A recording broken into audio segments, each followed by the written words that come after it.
Hello. Who are you?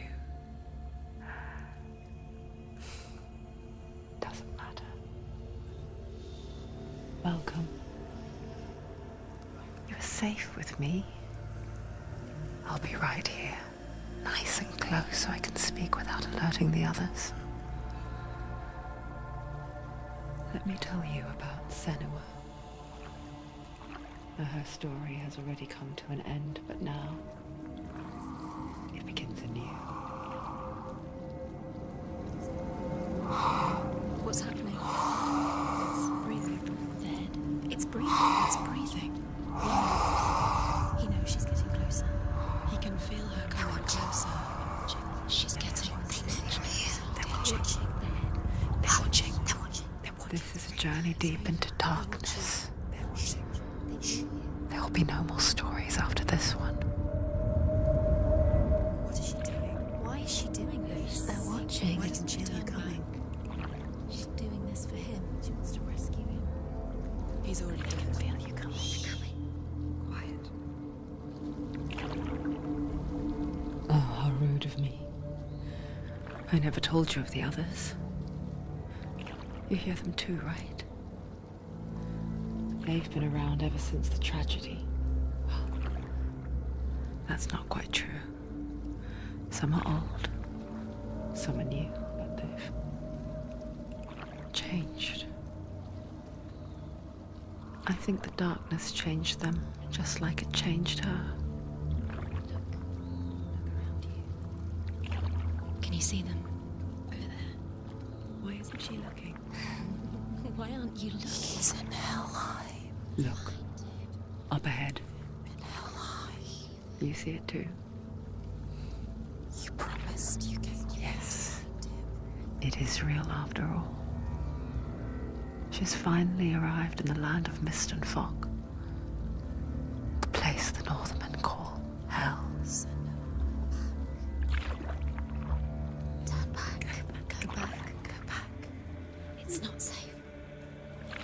Go back. Go back. Go back. Go It's back. not safe. It's them. They're here.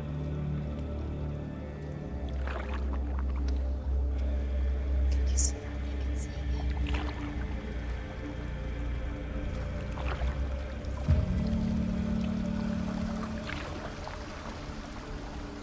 Look around and you will see them. The drowned, the sick, the slain. Here they lie, rotting in the fields and rivers of hell. But the dead don't always lie still here. You see them. This is not a place of rest. You can't do this. Go back. Go back. They're going to do that to you. Can you see them? Can you see them? They're going to do that to you.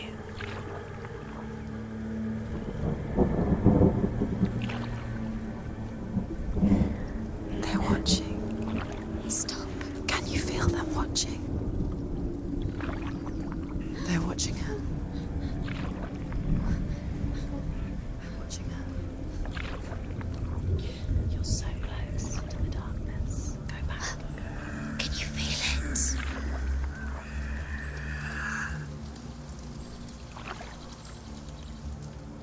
What is she thinking? I can tell you. She's afraid. Wouldn't you be? You'd think she would get used to it by now after so many years. But the darkness, it just builds onto itself, growing stronger, towering over her. You might try and ignore it, turn away. But it's always there, just out of sight, where you're most vulnerable. It's like it knows that just enough light is all you need to see its suffocating power.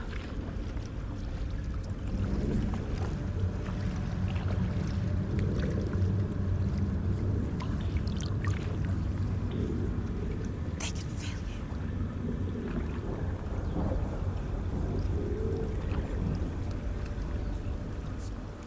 you. You might think she's brave to go on this journey on her own, but it isn't bravery that drives her.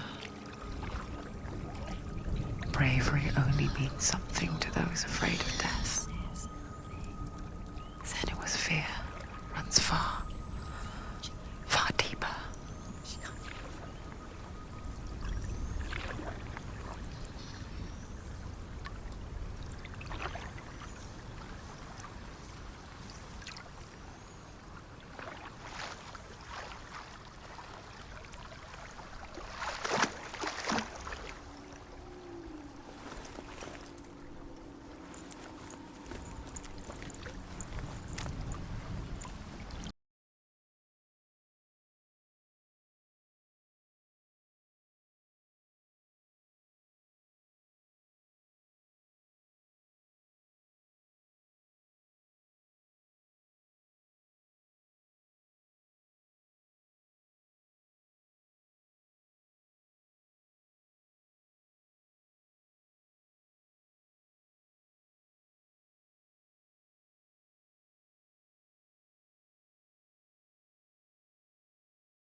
Do not forget my stories, Senua, because your darkness comes from hell, and your fate lies there.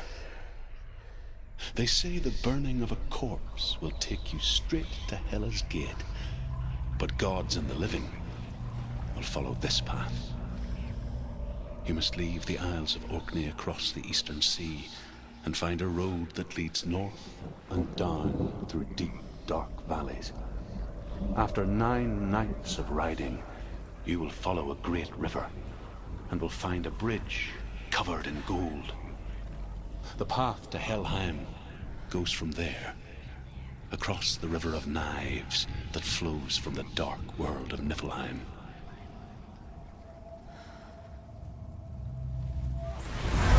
Darkness is coming.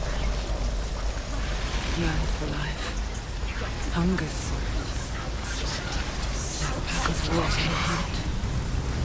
But she's not stopping.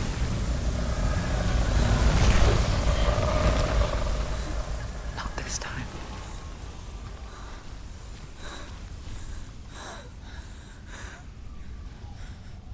Can you see it?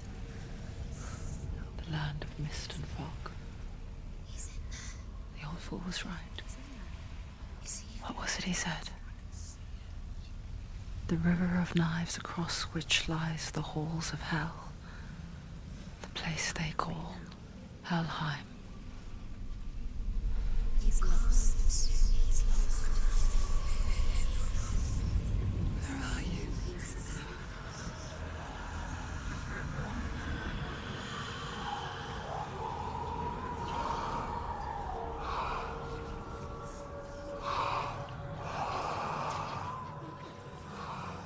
I hear you.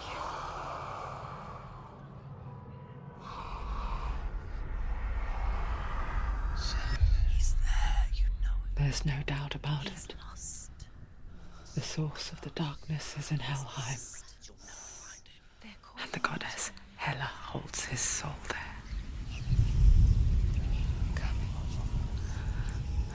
Her dear beloved, Dillian.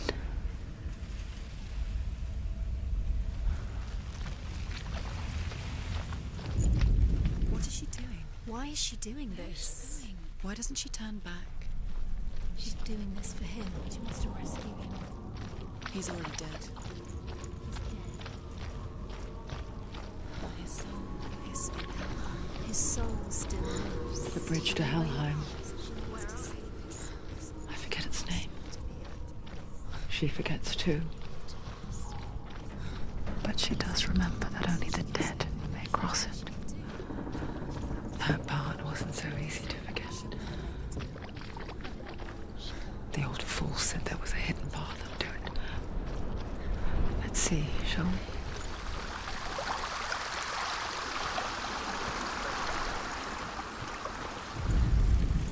The Northmen speak of 9 worlds.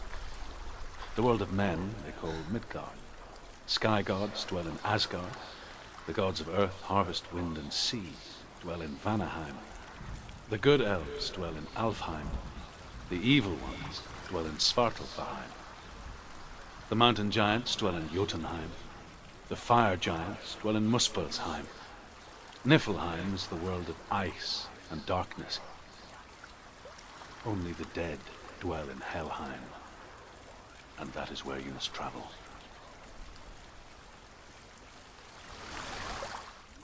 Get down.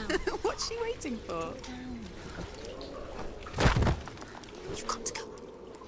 Why did she do that? She shouldn't have done it. She can't go back now. No, this is it. The hidden path.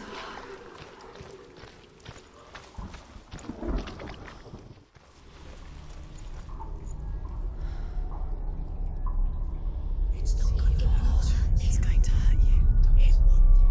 It's dangerous. Don't kill me. I'm not one of them. Don't listen. I was just hiding. I find I live longer that way. Don't listen. I'll never let the bastards catch me again. Never! Wait.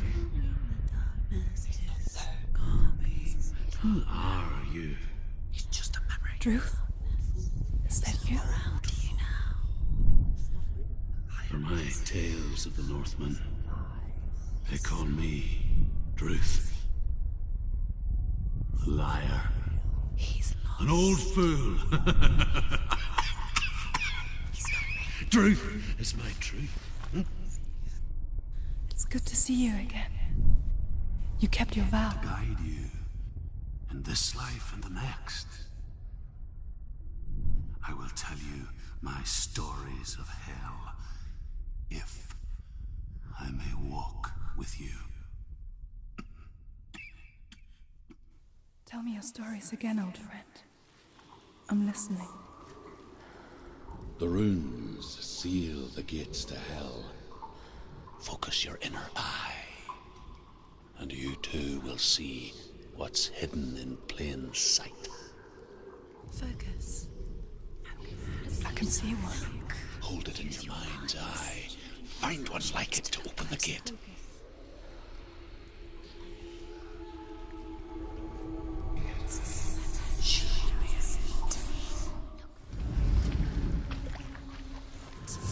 It's near. Look towards the gate, and the gate will open.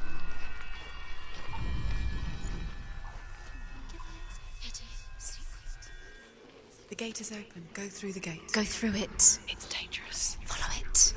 What's behind the gate? Where will it take you? It's not safe. It worked!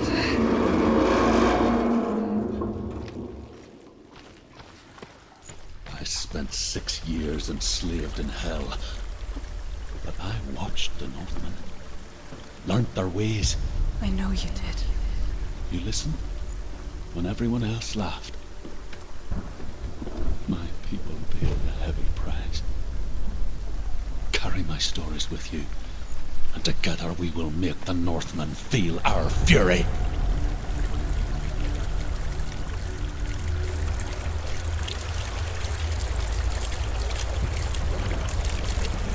Another voice joins us. She once tried to make them go away. Pretend they weren't real. But what good is that? When we are always here.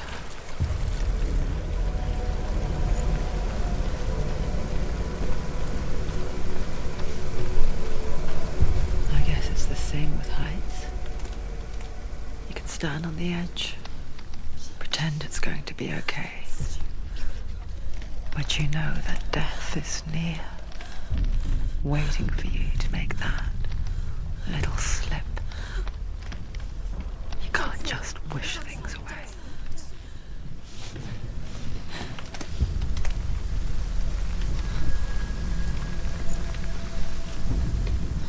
The world of the dead is ruled by the giantess, Hela, daughter of Loki. The gods feared her bloodline, bad on her mother's side and yet much worse on her father's. So, as a child, the All-Father cast her down into Helheim and gave her power over those who die of sickness, age, hardship, and self-slaughter. In all of the 9 worlds, only Hela can resurrect the dead. To Hela, your Dillion was sacrificed, and with her you must bargain.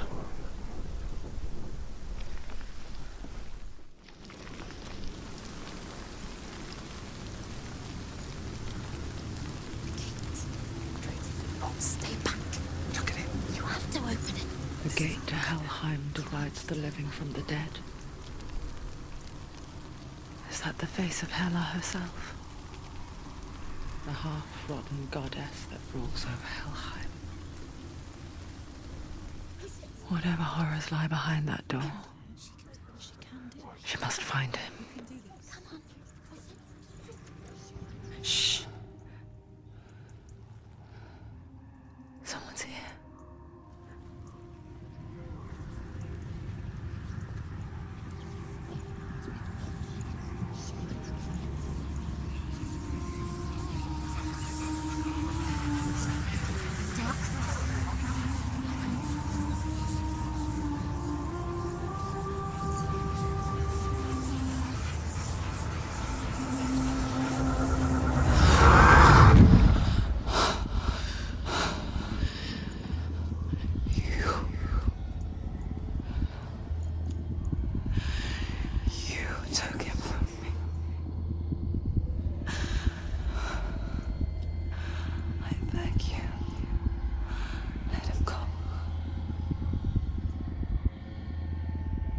I'll give you what you want.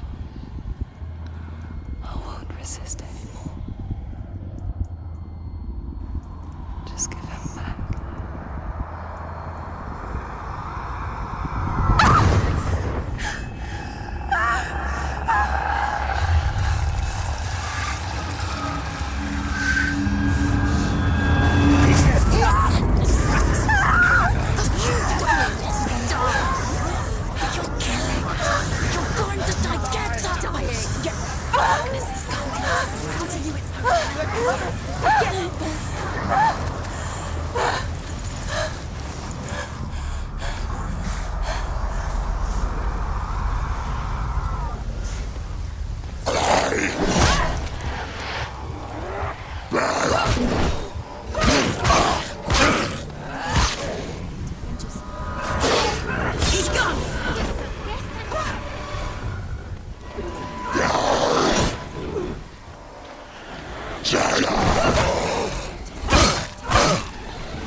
It's nearly over. Finished.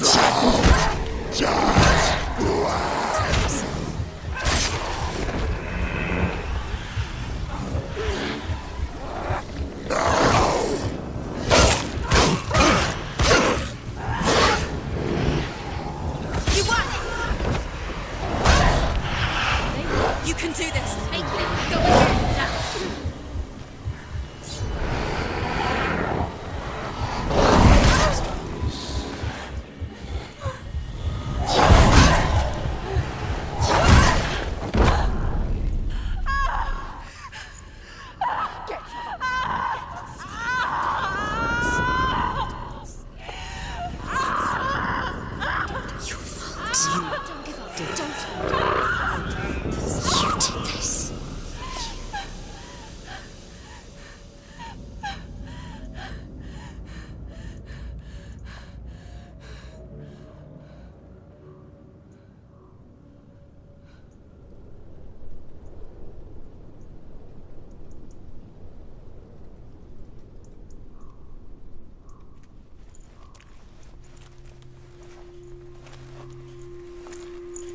A vision of what's to come. Poor Senua. The darkness does not bargain. It does not reason. It is wrought. And now it has taken hold. It will spread towards her head, the seat of the soul, until there is nothing left of her.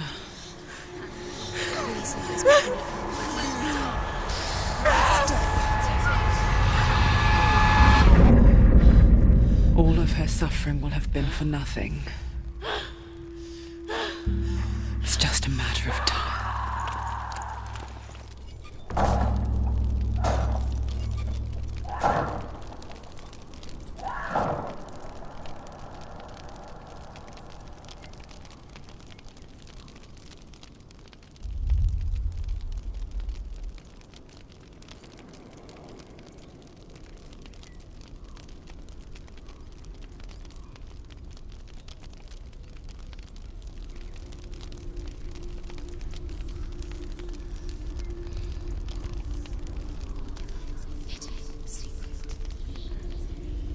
The hardest battles are fought in the mind. That is what Dillian taught her. With every defeat, the dark rot will grow and soon it will take her soul.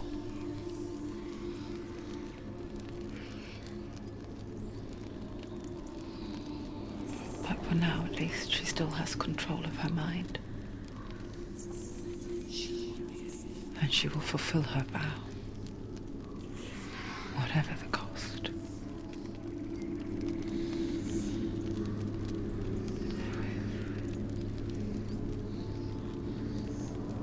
He's not there.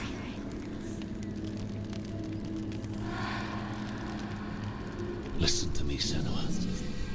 The goddess Hela lies behind the gate to Helheim. To open the gate, you must first face the gods that guard it.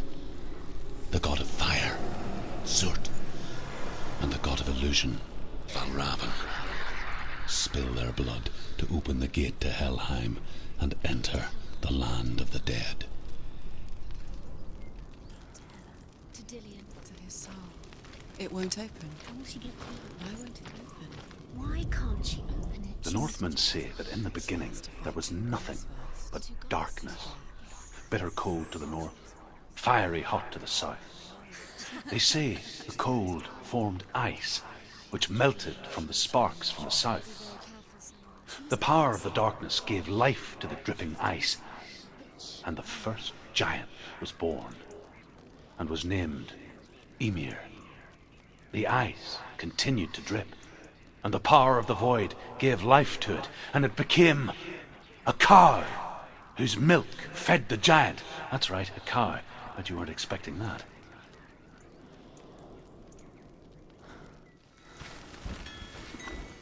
Valravan, ancestor of the seers and master of ravens. He hunts his prey with his powers of illusion and feasts on their remains.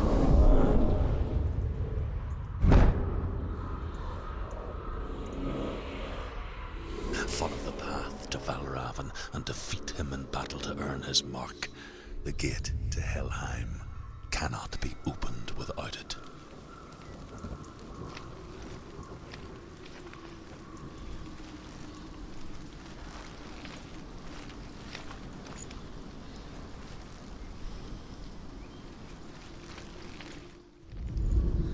Ymir was a frost giant, a being of darkness, and all his sons and grandsons were dark after him.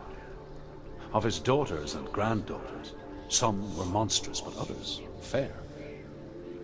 But there was another who came from the ice, Buri. In shape, he was like a man, big and powerful.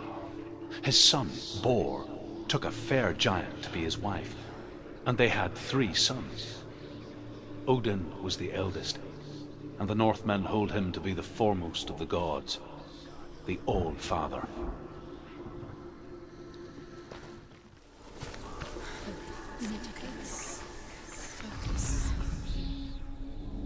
Illusion hides the path to Valravan. Don't trust your eyes. Find another way to see the truth.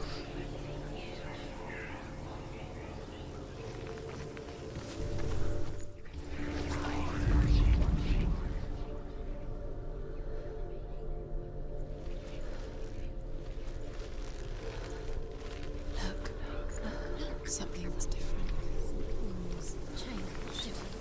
Can you see? It's funny. We all want to see behind the veil, don't we? But once we do, We mostly just close our eyes again and pretend what we saw was never really there.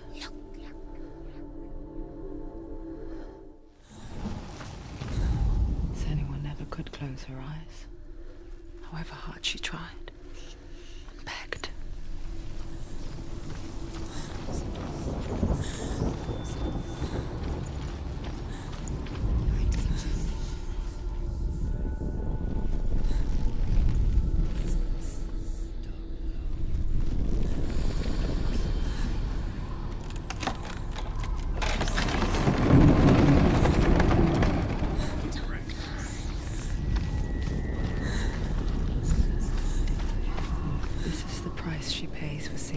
Differently, because once you gaze into the relentless darkness, all that lurks within it can see you too. What is it?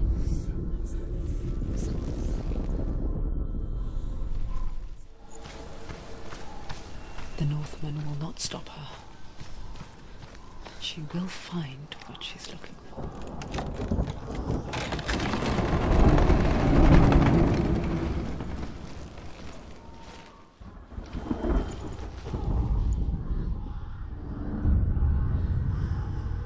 Valravan's power of illusion comes from ravens. Align the ravens to break his magic seal. Show me what you have seen, Truth. Look how much it's changed. It's all different.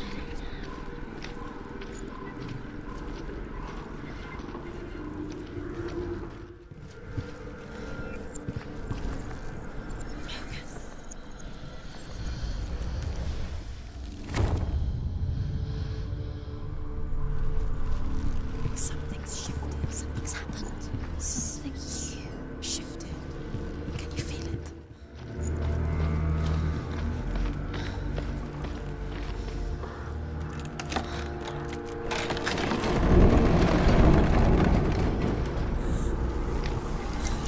Do you feel it too?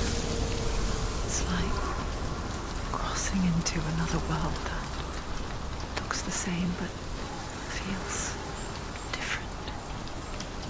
An imposter world where the forest itself Another is gate. watching. Another gate. You know what to do. Stay back.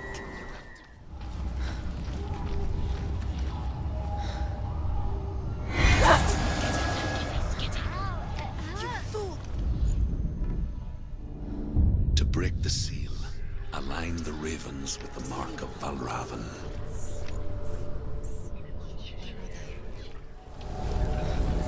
Shh, shh, shh, shh, shh. What is it? I hear something.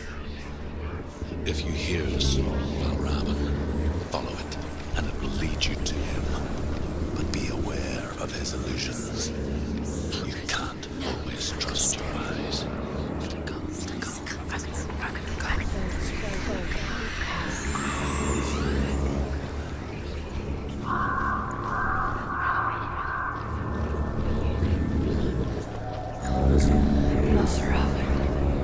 Challenge me.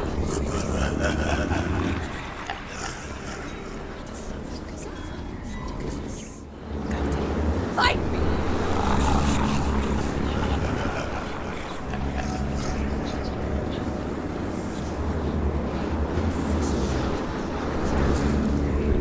Is she lost? It would be the first time.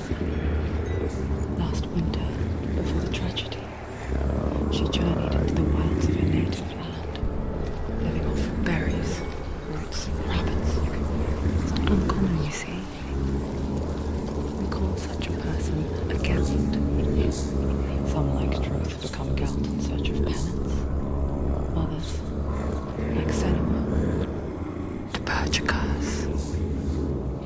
Those who make it back are forever changed.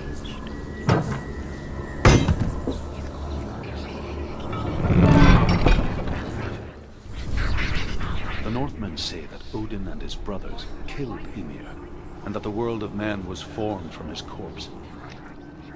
They made his bones into stone, and his flesh into earth, and his blood into the salt sea. They set his skull to be the bowl of the sky, with his brains for clouds. Odin and his brothers caught the sparks flying from Muspel and made them into stars. And to protect the new world from the giants, they used Ymir's great curving eyebrows as walls.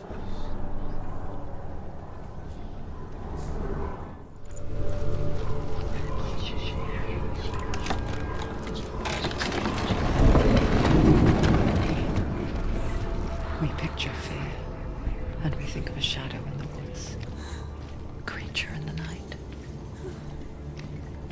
If only it were that simple. The worst kind comes without warning, a deep and primal signal from within. A reminder that just because you cannot see the threat, it doesn't mean that it's not already here.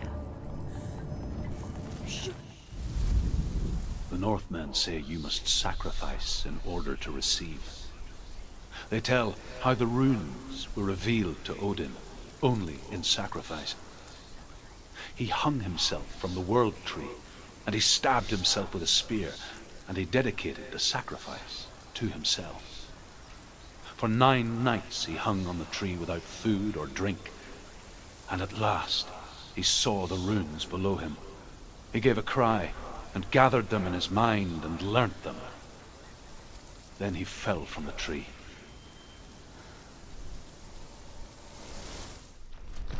Do you know what it's like to leave everything behind? Your home, loved ones, to head deep into the wilds, perhaps never to return? Senua does. Because when darkness speaks, it changes everything, turning home into a foreign land and loved ones into strangers. Exile makes sense when you realize that you were never really home in the first place.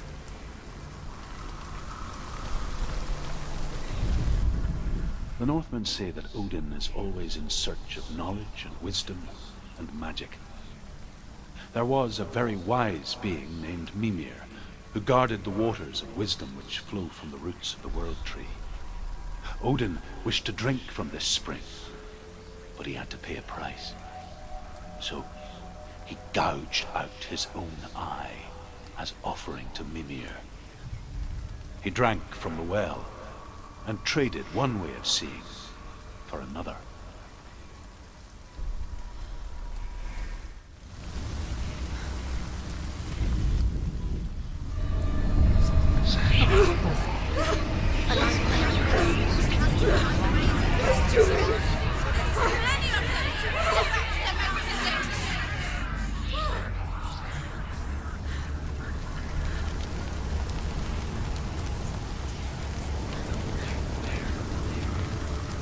The song. Balraven's song. It's over here. This reminds her of something. The forest. Where? Which forest? Forest in the wild. The wilds. She went to the wilds a long time ago. Why did she go to the wilds? She wanted to fight her own darkness. She thought she could beat Did she beat the darkness? No. It nearly killed her, but she tried. Druth helped her. If it wasn't for Druth, she'd be dead. She can't beat her own darkness. She wanted to marry Dillian. She came to beat her own darkness and marry everyone. But She thought her curse would affect him. Druth helped her. Say that Odin has 2 ravens. Their names are Thought and Memory, and each day he sends them out to fly all across the world. Upon their return, they perch on his shoulders and tell him everything they have seen and heard. In this way, he learns of things far and wide, and for this reason, he is called the Raven God.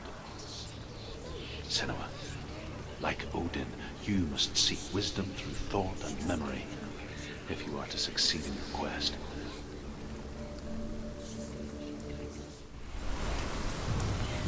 The ravens. The ravens. They've gone. They've gone. No, Half of them have gone. they've gone. Some are still there. But where? Some are still there. And Well, why? Raven's helping. He's not helping. It's a trick. Quiet. Raven. Out in the wilds, in the cold winter woods, Where have they gone? she no longer felt fit for this world. She almost gave in to the darkness. Almost. But she remembered Dillian's words. She remembered her promise. She resolved to fight on and kill that which had become a part of her.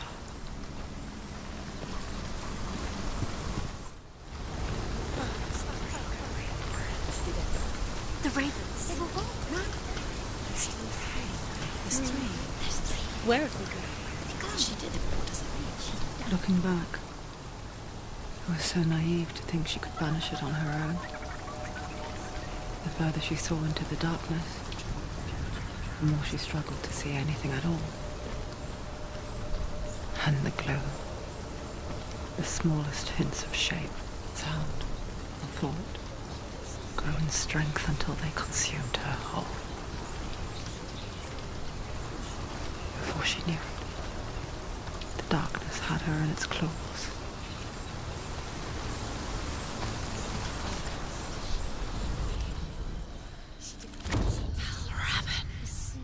Broken. The gate is open. Open. She did it. There is no such thing as victory when it comes to the darkness. It's like it doesn't want to kill her. Yet, it will gnaw at her, biding its time. Only when she is at her weakest will it strike to kill. Will she find Dillian before her time comes?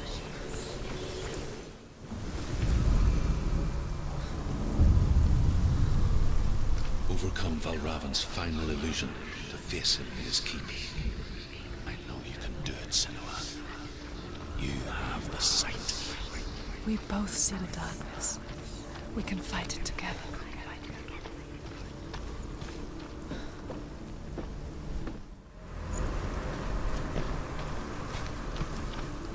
Speak to me, Druth. Tell me a story. Senua, listen. I will tell you the tale of a man called Findan. The Northmen captured Findan's sister, and his father sent him to pay for her release. But they took his gold, put him in chains, and held him for a day and a night without food or water. Then they released him. I don't know why. Upon his return, his father's enemies in Erin set fire to his home. His father burnt to death, and his brother was killed. But he escaped with sorrow in his heart. His father's enemies offered redress for his loss and invited him to a feast. It was at a hall near the sea. But when he went there, they betrayed him to the Northmen, who enslaved him and took him to hell. 6 years later, his slave masters landed on the shores of Orkney, burning all before them. And into that fire, Findan made his escape. What was Findan burnt away that day. But from the flames, a new man stepped forward, and Druth was born. Druth, the man that I am now. And though Findan never set eyes on his dear sister again, I, Druth, have found you, Senua. I wish you could have seen my home before these dark times.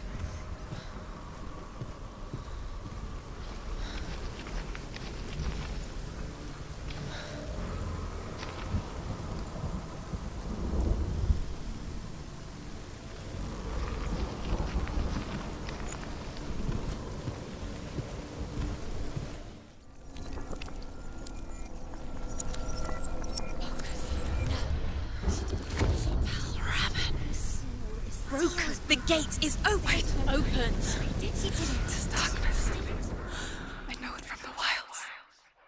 It's coming back for me.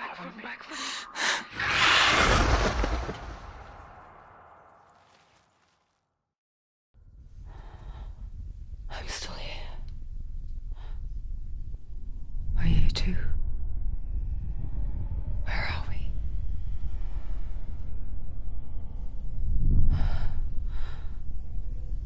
I remember.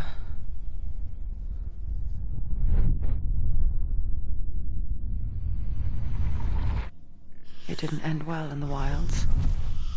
It never does. You think you can overcome the darkness, make sense of it, and once relief settles in, it strikes out of nowhere, throwing you helplessly back into the maelstrom, drowning the mind in fear, deeper, deeper, dragging you down so far into the void that maybe this time there is no coming back. But there, in the darkness, Senua, and she remembered what he told her. hear me. Reach out to me. Senua, take my iron mirror. Look into it, for it is a window into the underworld. Within, you will see the face of the darkness that you fear. And if you focus, like I have taught you to, you will also see that as much as the darkness has you trapped within its veil, it too is trapped within yours. Focus. Focus! Focus! I see you. I see you now. You led me to the wilds. You trapped me there.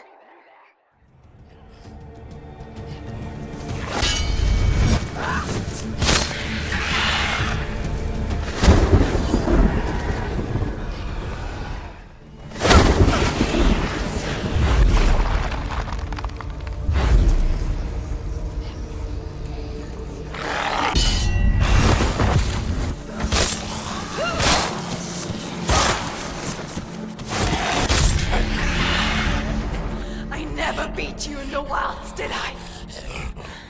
It was an illusion. But not this time!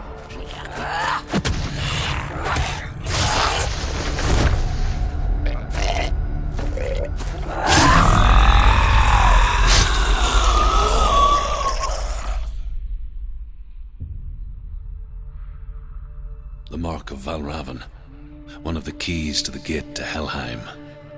Hold it in your mind's eye. With every battle, the darkness grows stronger. Every victory bringing her closer to defeat. Unfair, isn't it? In those dark winter nights in the wilds, there were times when she considered letting go. If it weren't for Truth, a chance encounter in the wilds, she would not have heard his stories of the Northmen. And she would not have this chance to find Dillion's soul. I'm coming. I still hear you.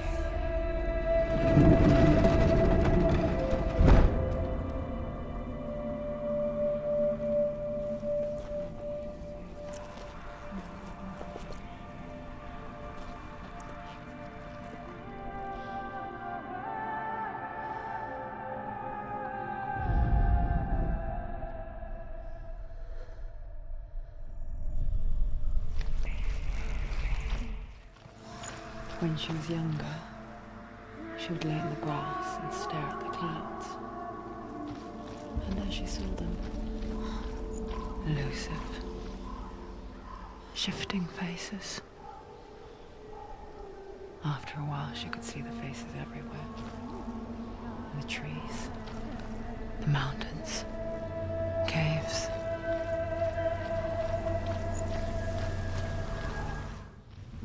I wonder, can you see the faces too? They're They're there, if you look for them. Mother.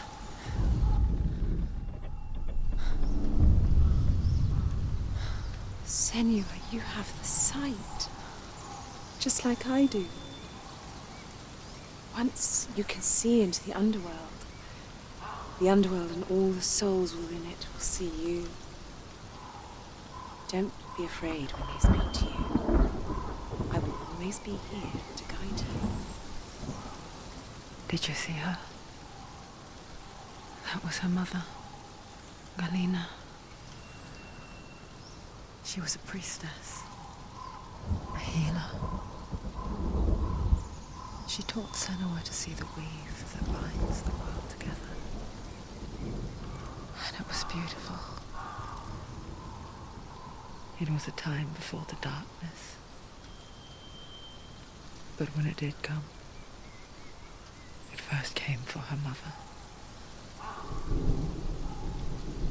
Senua still sees her face from time to time, hidden in the world. Like she's still watching over her. She misses her so much.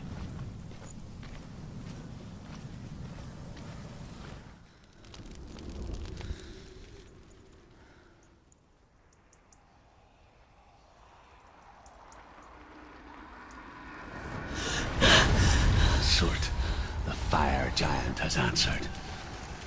He comes from a land older than mankind. And the Northmen call upon his flaming sword to raze their enemies to the ground. Find him, Senua, and spill his blood.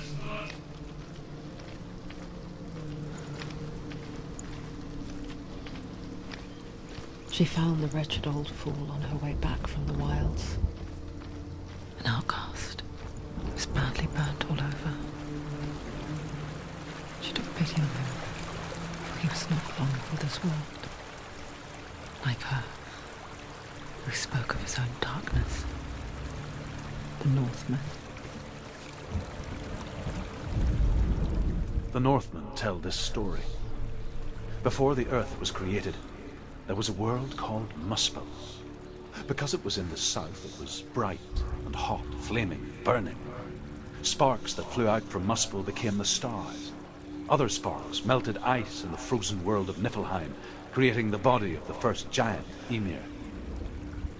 Muspel is one of the 9 worlds, and is now the land of the fire giants. And people from elsewhere cannot endure a journey there.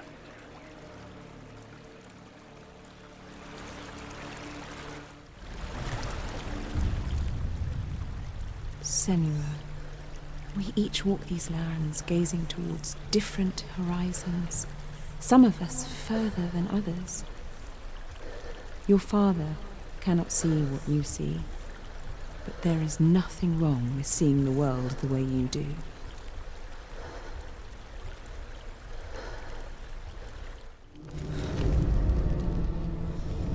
I can still smell it.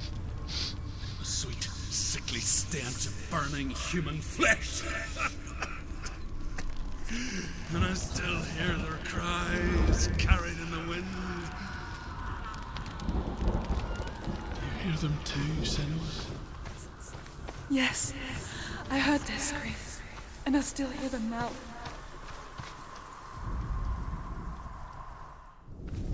The path to Helheim is sealed to the living, but you already walk amongst the dead. Look towards the gate, and you will see that it has opened.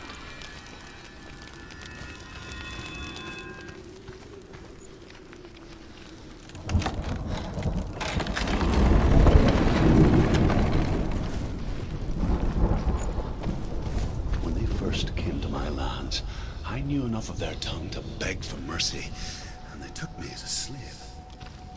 I wish now that they had slaughtered me like the others. I rode their storm of fire, death, and slavery to many lands. This darkness you speak of, I know it well. And still here to fight it.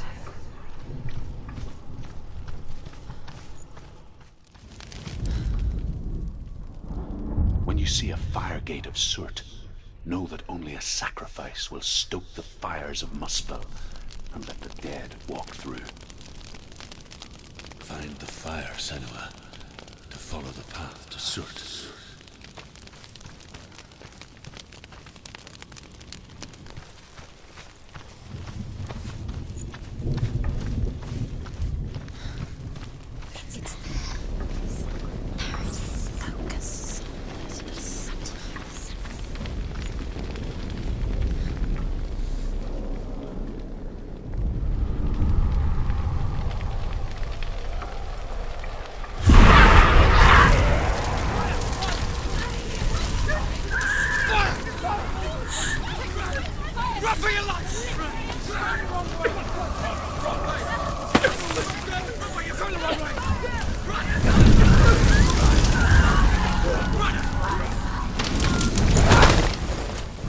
Hell will not give you the answers you want.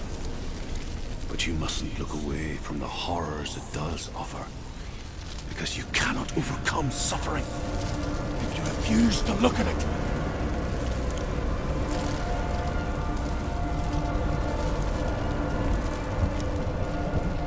What's happening? Where's the fire gone? Where's it gone? The fire's disappeared. It was everywhere. Maybe the pyre. Cert is through there. For you. He's waiting for her. You can't get through. There's always the way. The Northmen say that the defender of Muspel is called Cert, the foremost of the fire giants. His name means the Black One, because he is like something burnt. The Northmen believe that he sits at the border of Muspel with his flaming sword, and at the end of the world he will leave his post.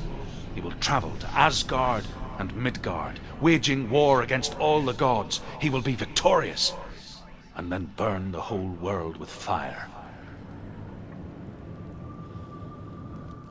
Another gate. She needs to find it. Another fire sacrifice. Another fire sacrifice. Find the fire, Senua, to follow the path to soot.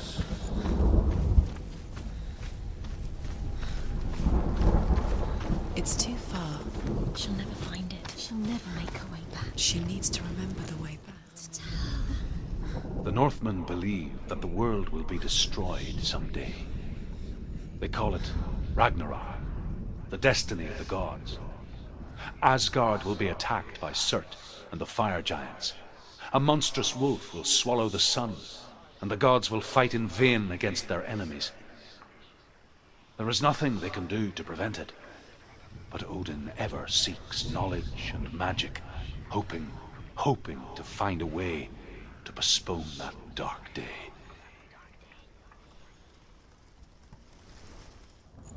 The Northmen made fire sacrifices, burning slaves like me to reveal the path to Surt. I searched for meaning in their suffering, in their eyes. But they just screamed like helpless pigs.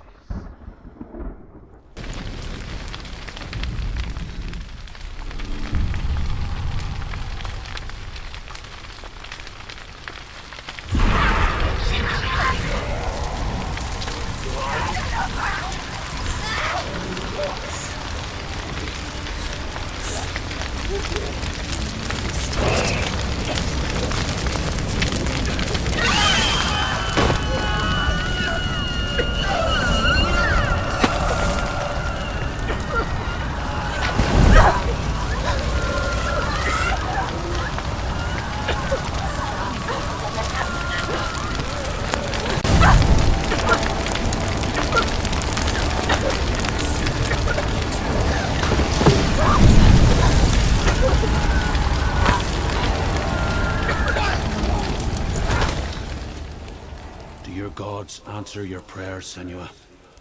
I asked the gods for mercy, all of them, even theirs. None answered. In the end, I set myself free. Defy the gods, Senua! Find your own path, like I find mine! My gods abandoned me! I am alone.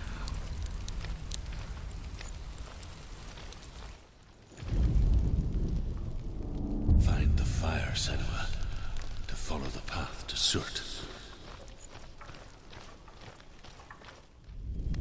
The Northmen say that at Ragnarok, the sons of Muspel will travel to battle in the ship called Naglfar, the corpse ship. And when the sons of Muspel leave the ship and ride to battle, it will be as though the sky had split open, and Surt will lead them. Wherever he goes, flame will erupt before him, and fires will burn behind him. The Northmen of Hell worship the Devourers, insatiable gods of darkness.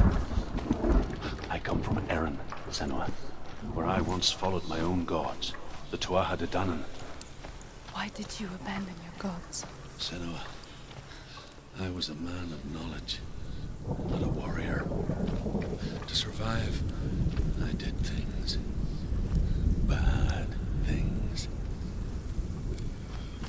Like you, Senua. The man I once was has died. And when that happens, even gods you worship can die with you.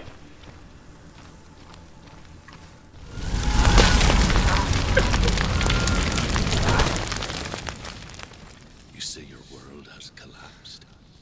Good. Let it collapse, and have the courage to shed your tears. Raise your world to the ground! My world is dead.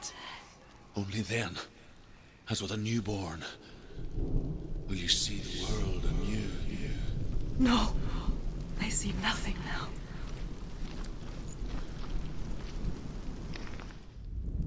The Northmen say that what we see as a rainbow is the bridge that goes from the world of men to the world of the gods.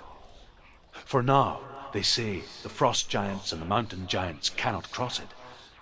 But they say that when Ragnarok comes, not a thing in this world will be safe.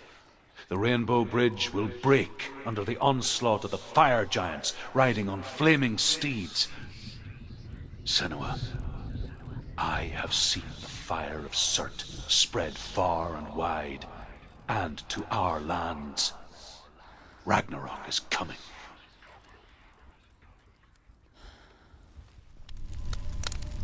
Tell me truth. How did you escape your darkness? Senua, once I found my purpose, I was no longer enslaved to the suffering I had to endure to reach it. Unclouded by fear, I could see it clearly in others. Find the fires that I captors to follow the path to fire of Surt. And so, during one raid, I took my chance and ran, knowing that they would not follow. The fool ran into the fire. They left me for dead. Maybe they were right to. But here I am. Free. I'm glad I found you in the wilds. I wouldn't have made it without you.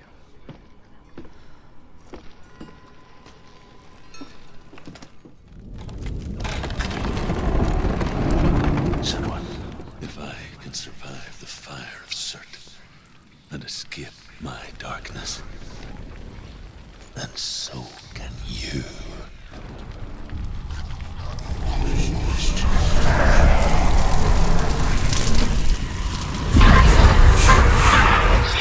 Run, Senua! Run! Through the fire! Keep running! Go on! Nothing will stop you! Run, Senua! Run!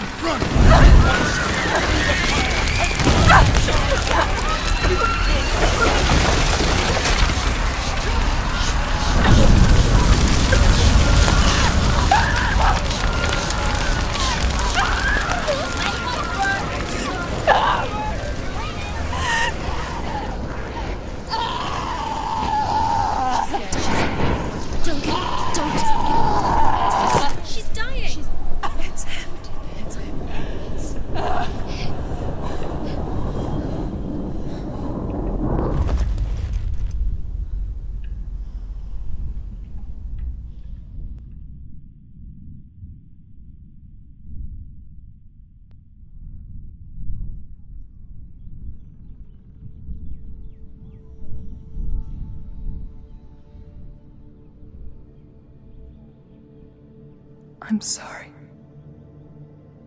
I'm so sorry.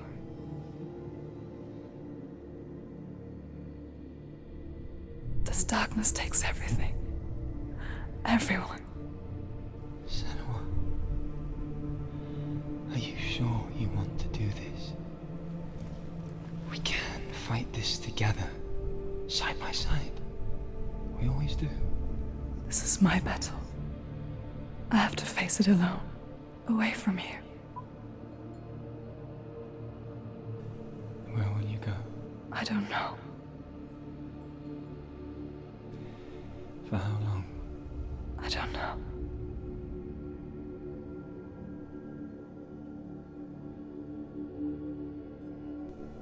I believe in you.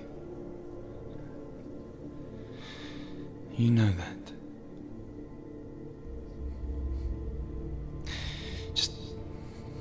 Just promise me that you will come back to me. I want you to say it. I want you to say it.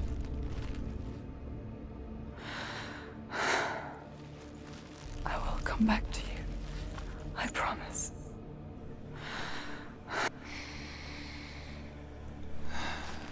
Come on.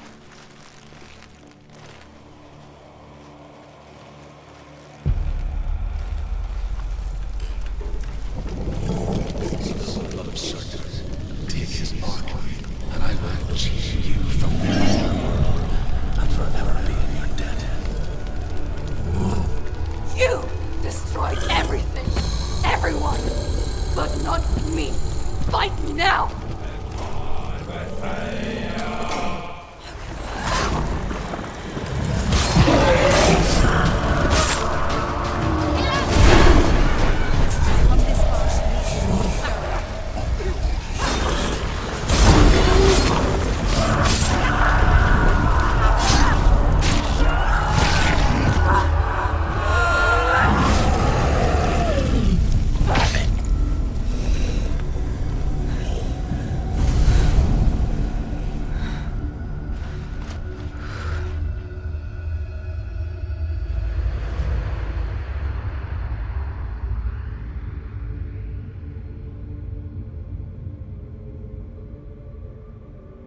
For every battle won, a greater battle takes its place.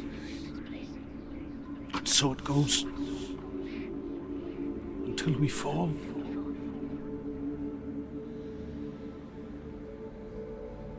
And in the end, we all fall. Even the gods have their time. Yet we still go on. Why? I made a promise. And I will go to hell to keep I it. die free, knowing you will carry my stories with you. I have fulfilled my quest. Yes, you have. When the darkness comes, I vow to guide you in this life and the next to fulfill yours. Then I will see you in hell. Be ready to face horror in the eye, as I have. To find your answers, your quest, your truth.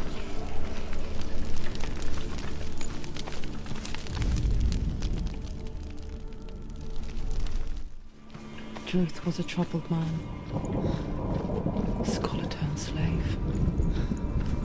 They tortured him, took him with them on their raids, drove him to madness,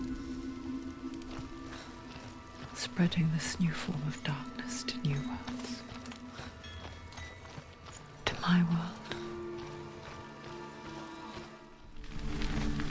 Senua saw a deep connection form between the Northmen and the darkness. If his tales of hell were true, then that was the source of it.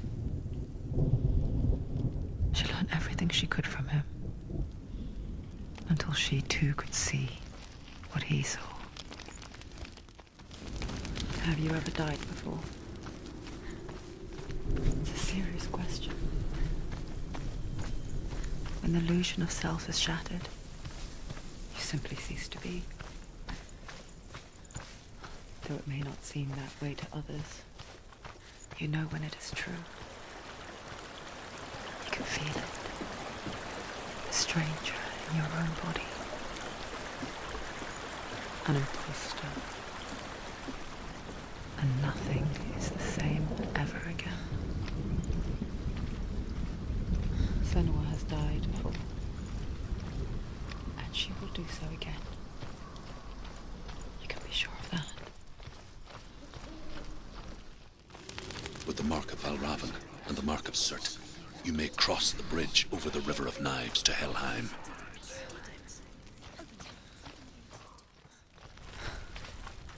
Why is she waiting? Open the gate. Open the gate. Don't. It's dangerous. It's dangerous. Don't open the gate. Don't. She's done it.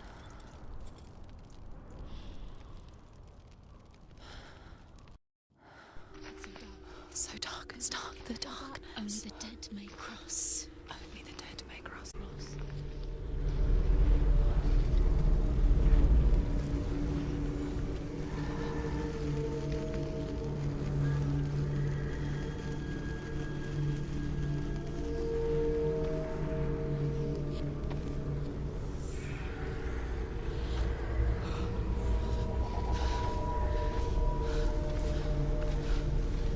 Truth? Anyone? There is no one here but me. Not you. Did you think that I would let you go? That you lost me back in the wilds? I will never let you go. You can't get rid of me. I am your shadow. And I will be watching when you draw your last dying gasp.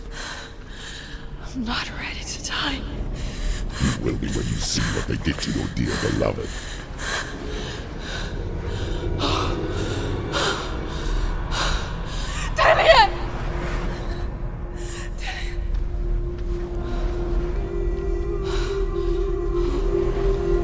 In this waking nightmare,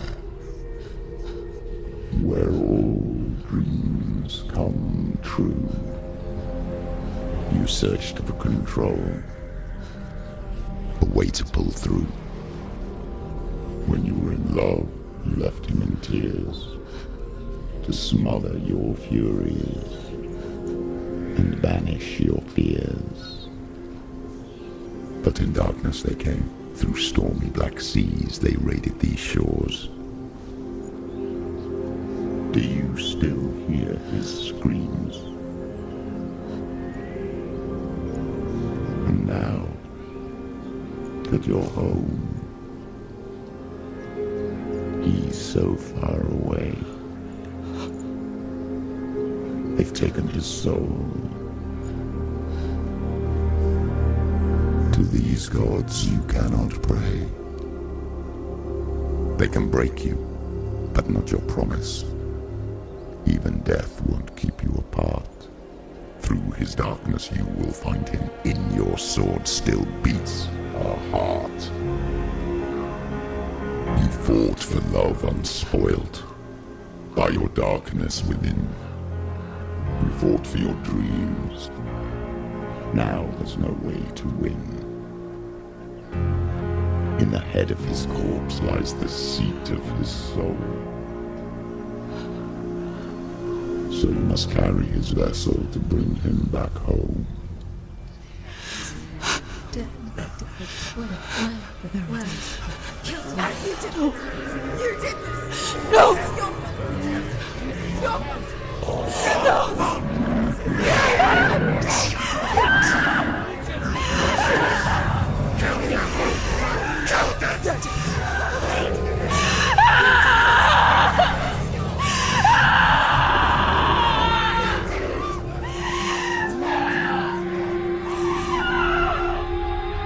They can break you, but not your promise.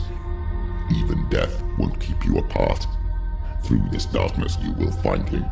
In your sword still beats a heart.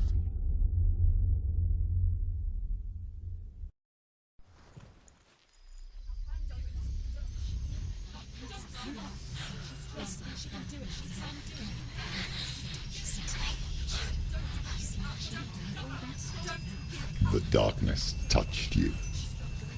Everyone could see it in the hollows of your eyes. A gaze averted from life. You ran from it but brought it nearer. Led it to him. An endless suffering, worse than death. And you wanted to surrender, abandon and to find peace with the gods. No. The darkness won't allow it.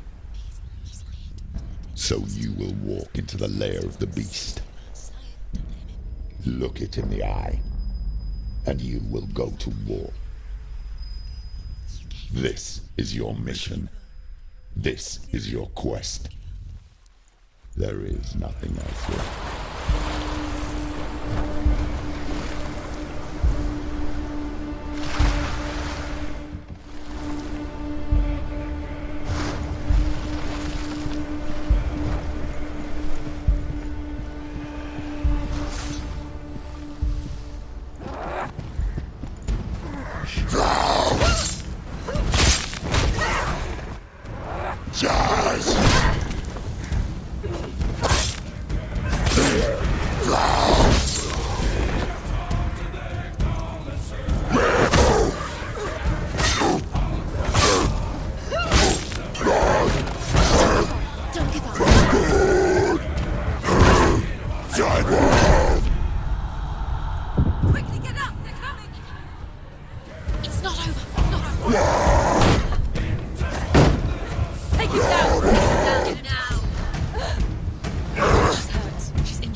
Every gate you open into darkness brings another challenge.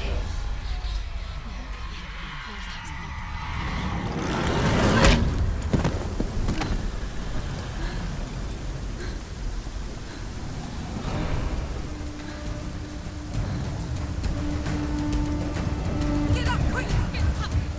She can still do it!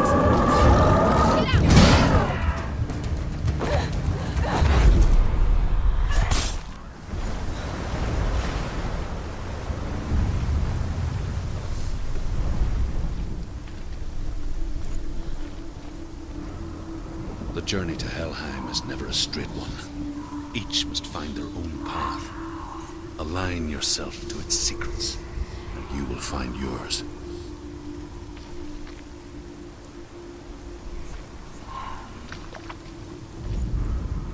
However you come to the gold-covered bridge that leads to Hell, you may find it guarded by a giantess. She will ask your name. She will ask your lineage. She will ask your business.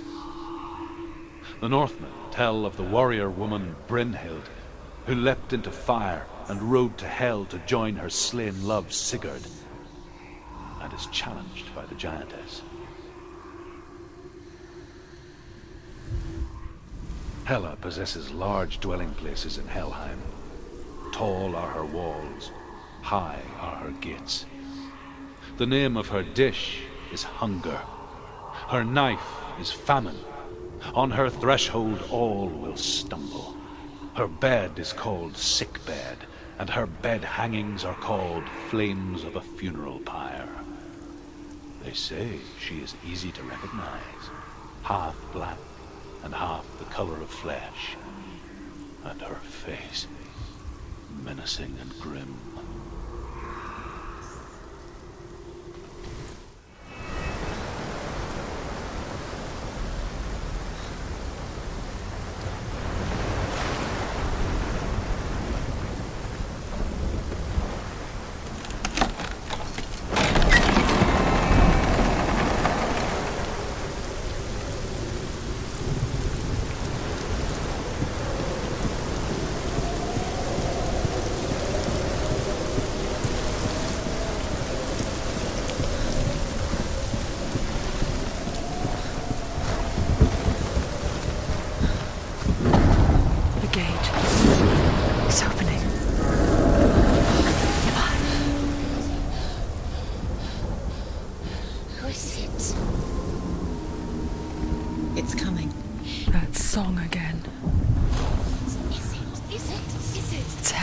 Yes, the source of the darkness.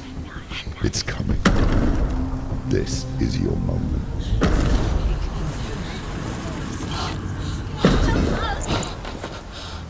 I'm sorry. I can't watch this. What are you doing? You're showing weakness. You're not a warrior. You're a disgrace. The gods will punish you for this. Pick up the sword. Pick it up. Fight the darkness. Fight it. Get up. Get up. Get up and fight.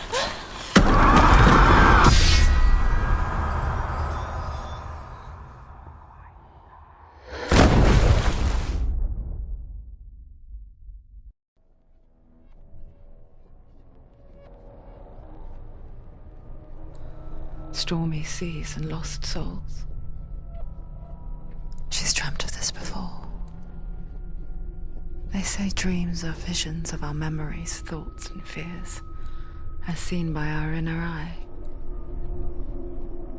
But what if each one of us is always dreaming, even when awake, and we only see what our inner eye creates for us? Is this what hell is? A world shaped by Senua's nightmares.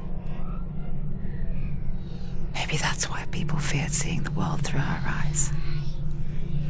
Because if you believe that Senua's reality is twisted, you must accept that yours might be too.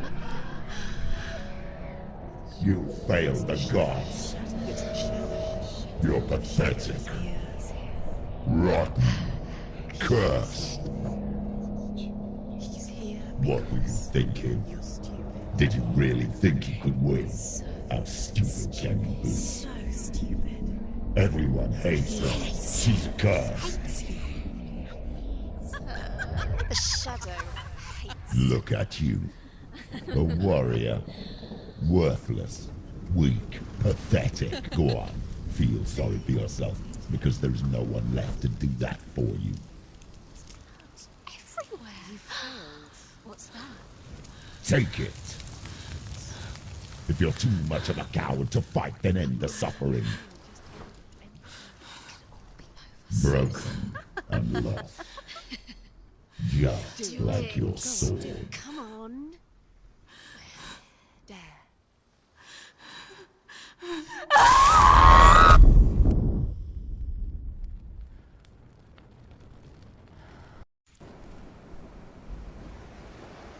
Why go on when you give everything and face that which torments you, only to find that it is worse than you could have imagined? Why go on? Is it really so weak to ask this? Or are we just so afraid of the honest answer that we do not dare pose the question? Sometimes the answer lies in a memory, a feeling, a song.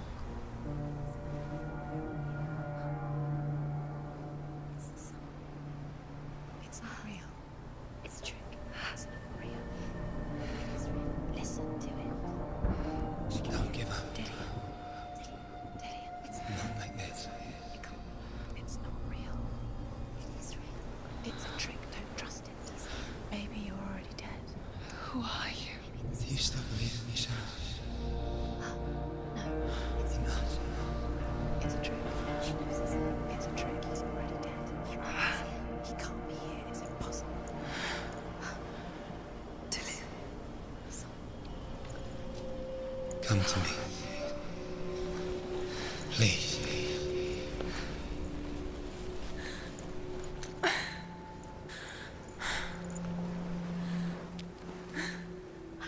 light. Go towards the light. It's him.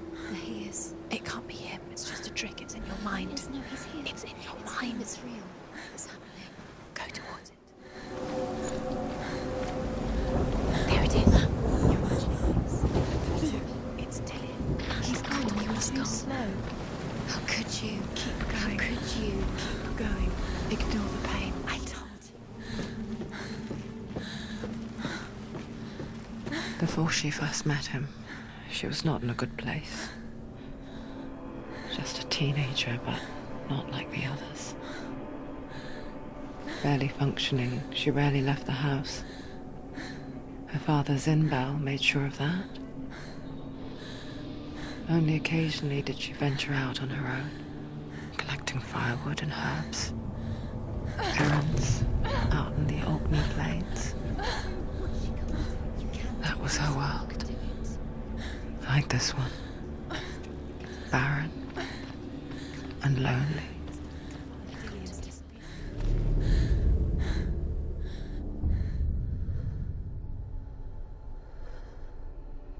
Senua, there will be times that you will feel alone and exhausted, like a strange little fish swimming against the tides of the big ocean.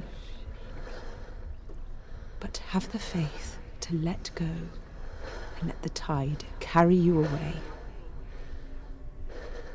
Because the whole ocean is your home, and it does not ask you to swim against it.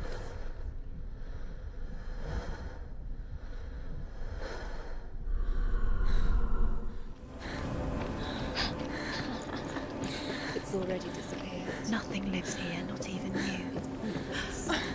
It's in your mind. You think you can see it, but it's in your mind. Where's the tree? There he was. The lone figure of a boy. He's there, under the tree. Swordplay under the shade of a tree. She remembers the first time she saw him. To her young eyes, he moved as if dancing, and the world danced with him. The gloom lifted. For the first time in years, she felt a ray of hope.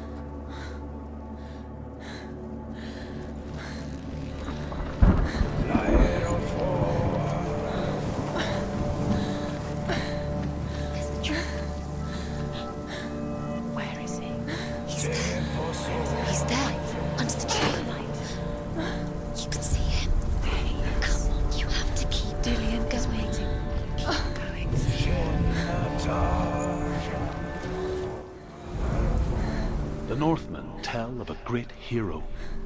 His name is Sigmund. His father's hall was built around a great tree, and one day, Odin comes and thrusts a sword into the tree, a gift to whomever can release it. Many try, but the sword only comes out at Sigmund's touch. His brother-in-law, King Siggeir, wants it, but Sigmund refuses him, so King Siggeir plots revenge. He invites Sigmund and his brothers to a feast, but when they arrive, they are met with an army, not a warm welcome. King Siggeir captures Sigmund and his brothers, steals his coveted sword, and readies them for execution.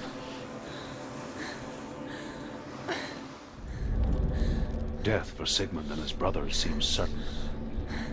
But the king's wife is Sigmund's sister, and she begs for mercy and implores the king to chain them up instead. He agrees. Not for mercy, though, but because he plans an even more cruel and lingering death. Chained to a tree in the forest that night, a she-wolf comes and devours one of Sigmund's brothers. She returns, ravenous, night after night, until only Sigmund is left. The next day, Sigmund's sister sends a servant with honey to smear on Sigmund's face. But to what end? Well, that night, when the she-wolf appears again, you'll never guess what happens.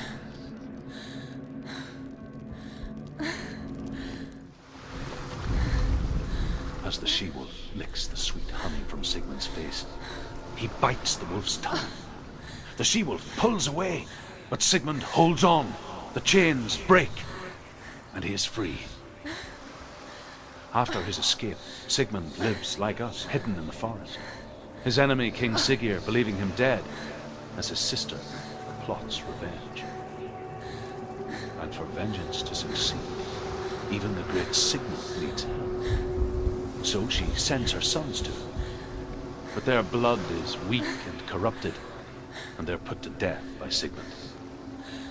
So his sister hatches a new plan, one that is cold of heart and pure of blood.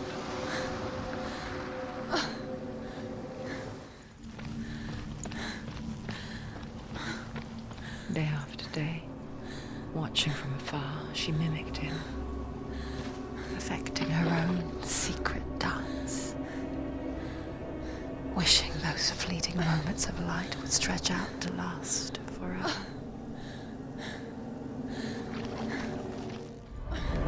Sigmund's sister trades shapes with the sorceress, and in disguise, she lies with her own brother. She gives birth to a son named Sinfjotli. After a time, she sends him to the forest to Sigmund. He tests the boy and finds him strong and fearless, and so they go to take their vengeance on King Siggeir. But luck is not on their side. They're captured, and Siggeir has them buried alive.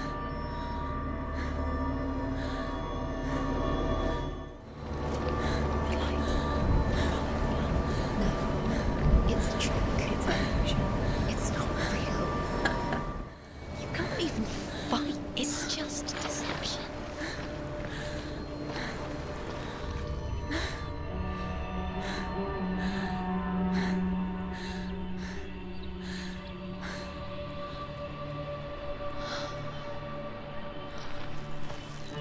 How does he so effortlessly court the world and bliss?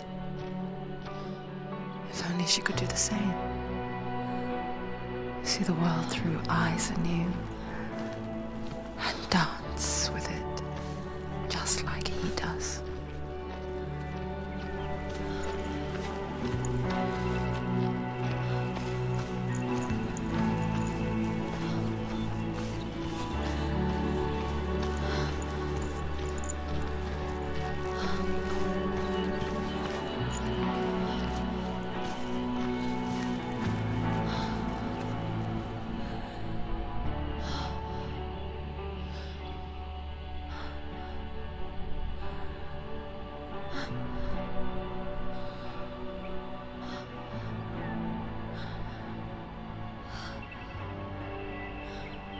What's your name? Senua. I haven't seen you before. I don't leave home much. Oh, Zenua's daughter. I have to go. Wait. Who taught you to fight like that? No one. No one? Well, I watched you, and... You learnt all of that from watching me? You should become a warrior, you know. Me? I'm Dillian. I'm here for the warrior trials. Just come and watch. And bring your sword. You can't put it into words. That moment when you look into the eyes of the one who is supposed to reassure you, make you feel safe. It only takes an instant. Fear swallows you before you have a chance to make sense of it. And darkness becomes a part of who you are. You killed him. But her world changed the day the Northmen took him from her. Senua knows that there's no going back to how things were. That there's nothing to go back to at all. Stay still, stay quiet, hide, don't tell her. Their gods can see into your mind. They will use this power to destroy you. They won't stop me. I can still feel him. Whatever's left of him, they will never let him go. I'm not gonna let him rot here! You're the one rotting here. Leave me alone. You will die here. No! And all your suffering will have been for nothing. Shut up!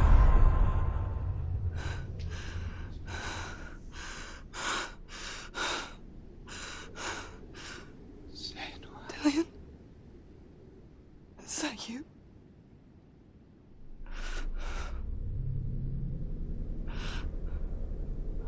find you, my love. I promise.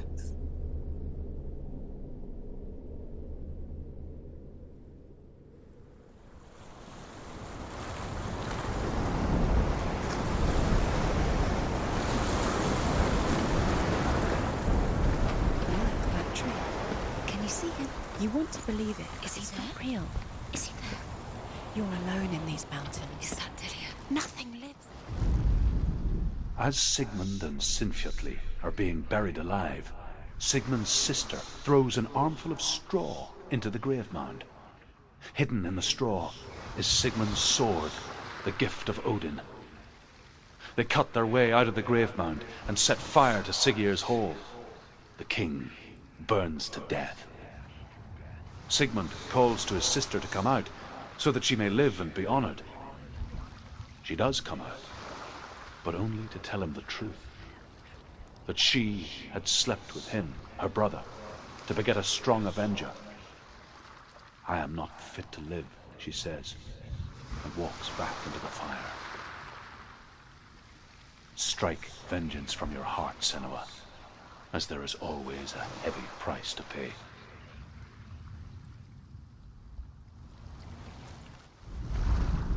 And here is the end of Sigmund's story. He was a fierce and great warrior who fought many battles. But one day, an old man came onto the battlefield. Although shadowed by a hood, Sigmund saw that he only had one eye. The man raised his spear, and Sigmund struck at it with his sword, but the sword shattered into pieces. Sigmund then knew that this was Odin, and thus that victory could not be his. He bowed his head and accepted his end. Dying, he tells his wife that she is with child, and that her son will one day make a great weapon out of the fragments of his sword. The sword named Gram.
Its name is Gram. It was forged by the god of all Northmen, Odin, and gifted to Sigmund, a great warrior. I need this sword. It's important. Can you help me? The sword appears whole, but it is an illusion. It shattered into shards long ago. It is said a great warrior can reforge Gram by answering the trials of Odin, one for each shard. The roots of the Tree of Death will take you to new lands where you will face the trials. Go to the shards. Go to the shard. Go to the shards. What's the shard? Find it. It's the metal runestones. It's in front of you. Find it. The metal. The runes. You need that sword. Go to the shard. Find the shards. Where is it? Find it. There it is. Focus. There's the shard. Focus. Focus. Use your eyes. Look. Get closer. What can you see? Go to it. It's not safe. A king in the north forced the dwarves to make a sword that would never fail and never rust, and that would slice through iron and stone and bring victory to its bearer. But the angry dwarves cursed it. It would be the death of a man every time it was drawn, and it would be the death of the king. Let me tell you about the sword Tyrving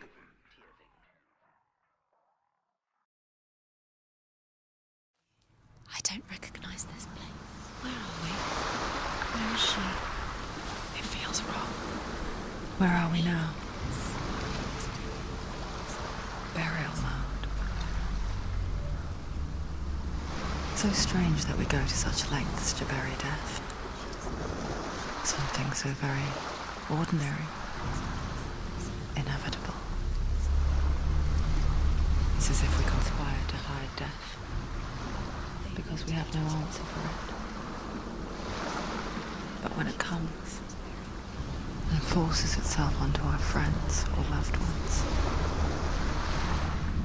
then comes the reckoning. He loves her. Senua, you remind me of a story that the Northmen tell about a young woman warrior. Her name is Herver, the daughter of a berserker, born after he was killed. She's a wild, willful child who teaches herself to fight with weapons. When she learns where her father is buried, her only desire is to reclaim the treasure buried with him, but above all, the sword, Tyrving.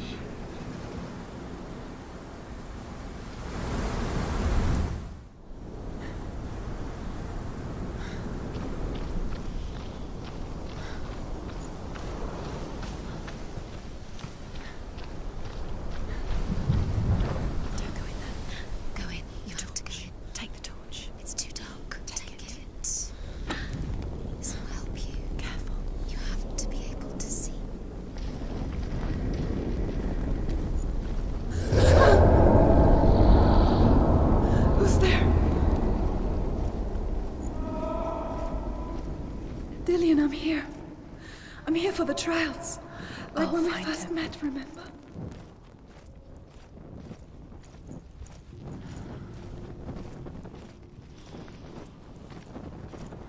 What was that? Did you hear that? Nothing. Was that voices? Is that his voice or the voice of the dead? Not Dillian. Dillian's calling to you. Can you hear him? Herver disguises herself as a man to join a band of warriors, and soon becomes their leader. When they come to the island where her father is buried, her men do not want to go ashore. They say that evil haunts the island, and that it is a worse place by day than other places are by night. Fearless, she lands alone. There are many grave mounds, and all of them have ghostly flames burning over them. She comes to the grave mound of her father after passing through these ghostly fires, as though they were mist. The flames I passed through were real enough. Damn the Northmen to hell.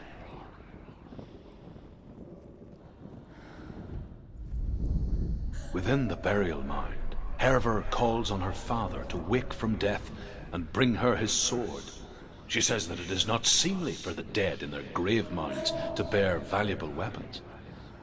Her father answers with words of warning. You go to your doom.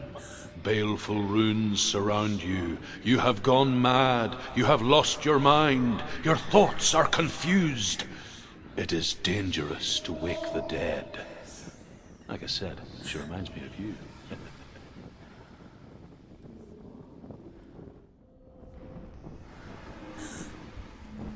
The voice is getting louder. Listen. Dillian.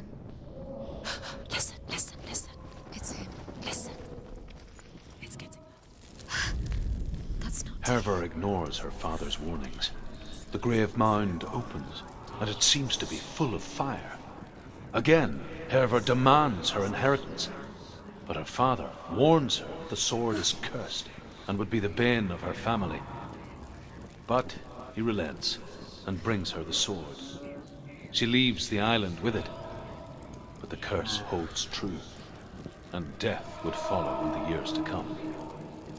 And so, Senua, the misdeeds of a father have cursed his daughter.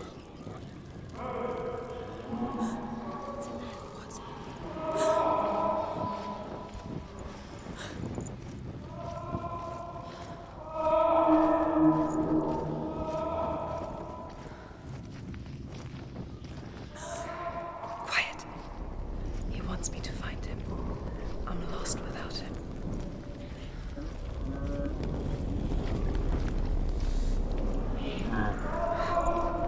That voice. It's not Dillian.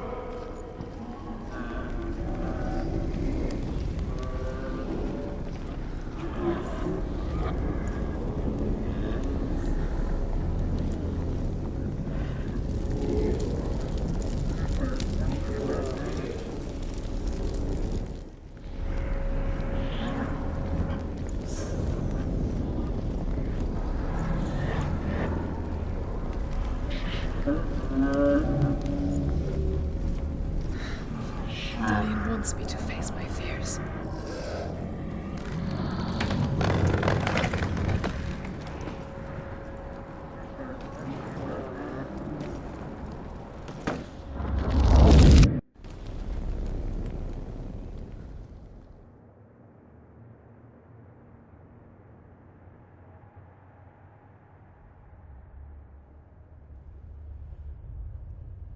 Father?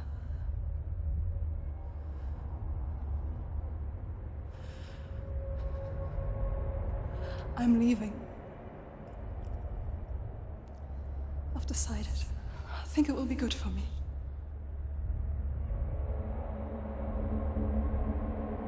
It's the darkness. It's speaking through No, you. Dad, it's me. I think I can beat it. In my own way.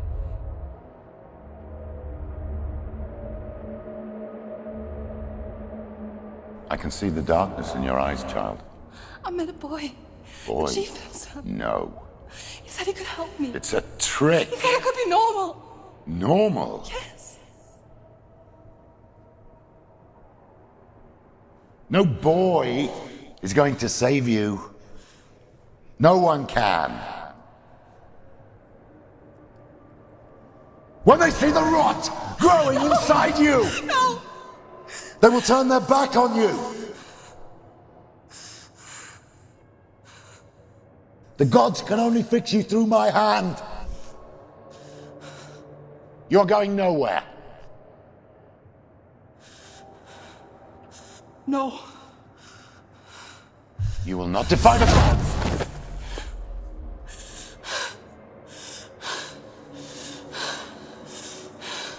Come, child, take my hand. Come. Senua. I am leaving!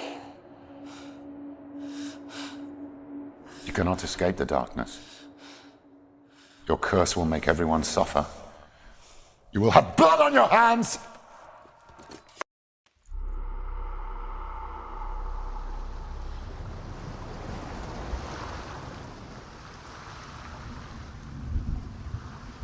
It's done. You did it, but there's more. There's more.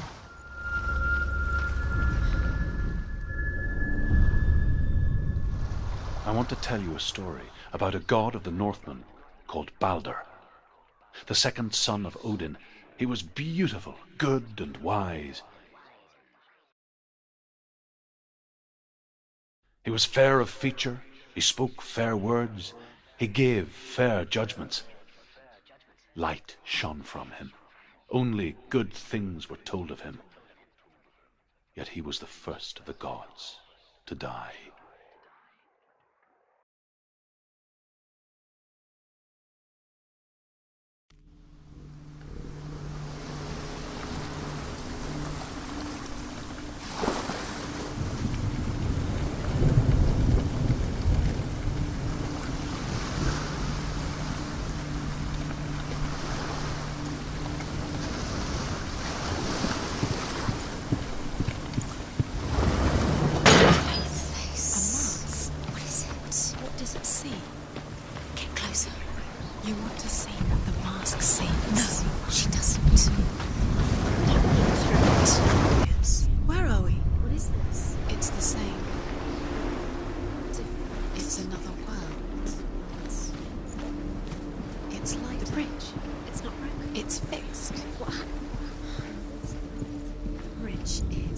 The Northmen tell this story about the death of Balder.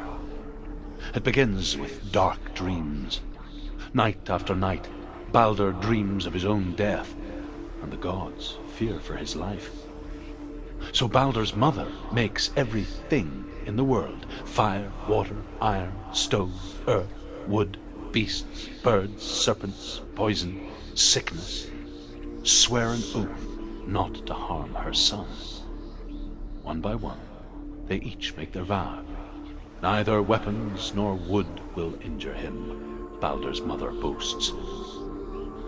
Only Loki, father of Hela, the mistress of death, is not amused.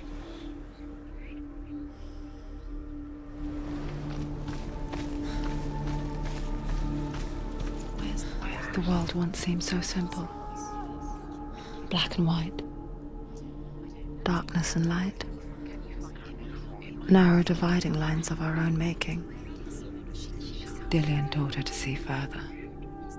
To peek through the cracks and see the worlds of colour stretching away from the glow. And Senua explored new paths into the unknown. The gods feast and rejoice and amuse themselves by throwing spears and stones at Baldur, striking at him with sword and axe. But he comes to no harm, whatever they do. The gods never cease to wonder at this great marvel.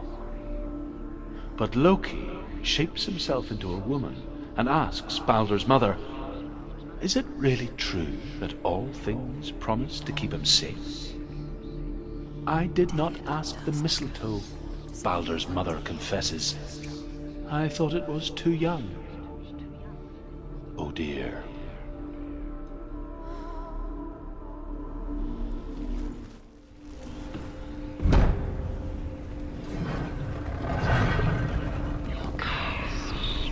There he is. Where are you taking He's me? up there. He's up there. How do you get up? There's a way. Loki makes a dart out of mistletoe and goes to the gods as they throw things at Baldur. The blind god, Huth, was there. Loki asks him why he wasn't taking part. Huth says, I cannot see where Baldur stands, and even if I could see him, I have no weapon. Loki replies, here is a wand. I will tell you where he stands. And Huth throws the mistletoe at Baldur. It pierces through him, and to everyone's horror, Baldur is killed. And for this, Huth is slain.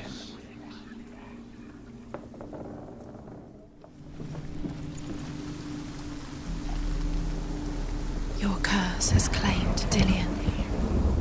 He didn't know. The Northmen tell how the gods mourned Baldur. His body was to be burnt on his ship, but they could not manage to push it into the sea, and sent for a giantess to do it. She comes riding a wolf and has vipers for her reins. She pushes Baldur's ship into the sea with such force that the ground shakes and the rollers burst into flames. When Baldur's wife sees his body carried onto the ship, her heart bursts with grief, and she dies. She's put next to her husband, and the pyre is lit, sending the dead to hell. But even so, the gods cannot accept his death.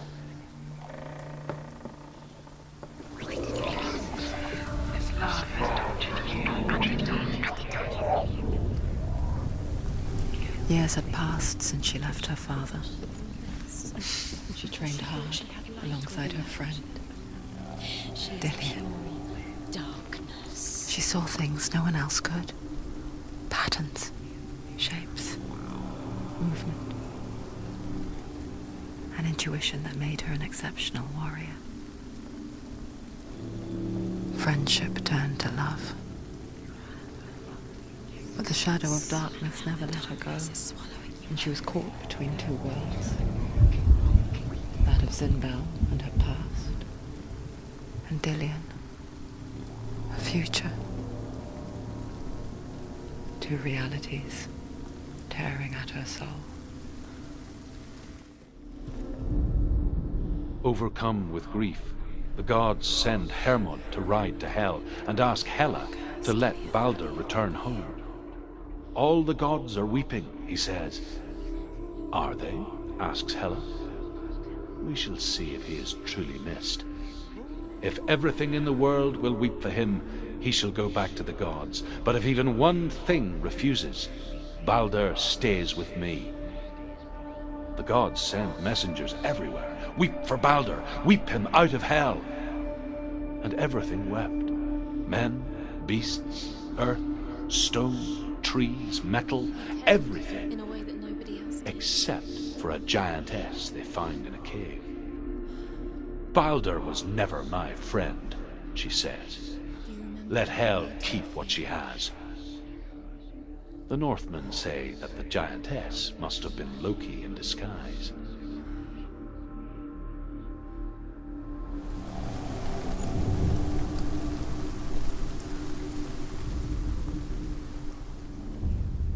Wasting your time. You have no time for this. Speed up. These rooms mean nothing. It's all part of their game. Sacred trials to distract you. Why did you think you could make this? The Northmen tell how the gods punished Loki for Baldur's death. They captured him and took him to a cave. They fetched his 2 sons and turned one into a wolf, and he ripped his brother apart. The gods used Loki's own son's entrails to tie him down, and turned these bonds to iron, and dangled a poisonous serpent over his face, so that its venom would drip onto him. Each time the venom drips onto Loki's face, he writhes in agony. The Northmen say that is the cause of earthquakes. A reminder, perhaps, that if even gods must accept death, then so must we. They mean nothing. There's love has tortured you.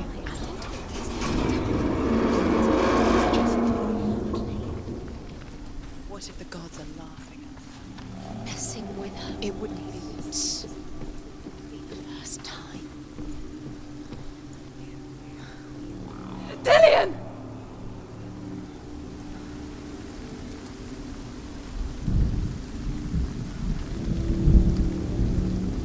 Be very, very careful. Dillian never much cared for the underworld, and looked dimly upon the druids, like her father, Zinbao. I guess he took after his father, a chieftain who believed nothing he couldn't see, and he happened to be blind. She felt safe in Dillian's arms, learned to see the world through his eyes. Slowly, the darkness that had bound her so tightly began to unravel. Be careful. Go, dear. Go, dear. That's it. Quicker. Quicker.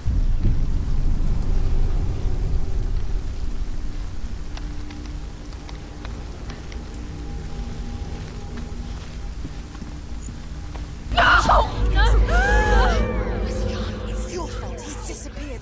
You've lost him to the sea. He's gone. You've lost him to the... He's gone to the water. He's drowned.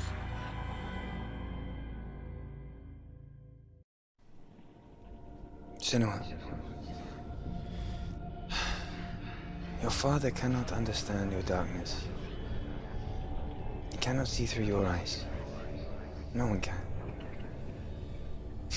My own father was born blind. Doesn't have the faintest idea of what the night looks like. The word dark to him means as little as the word light. So someone is afraid of the dark. Should we fix them by taking away their sight? Would you give up the beautiful world that you, and only you, can see just to be rid of your nightmares?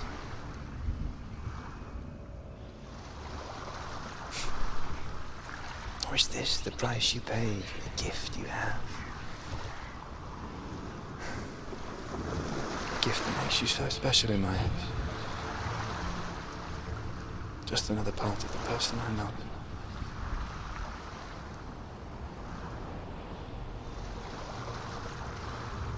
I left for the wilds to protect you from my darkness. Because I love you. But it made it worse. I'm so sorry. What if this is pointless? What if you're wrong? What if this has nothing to do with the song? What if we're wrong?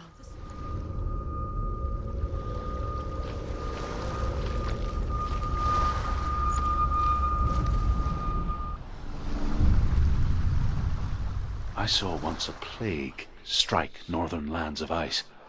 It was so terrible that not the oldest man among us could remember the like. Hundreds died. The sickness took nearly every person younger than 40 and many older, and where dying mothers gave birth, the marks of the plague were on the babes as they came out of the womb.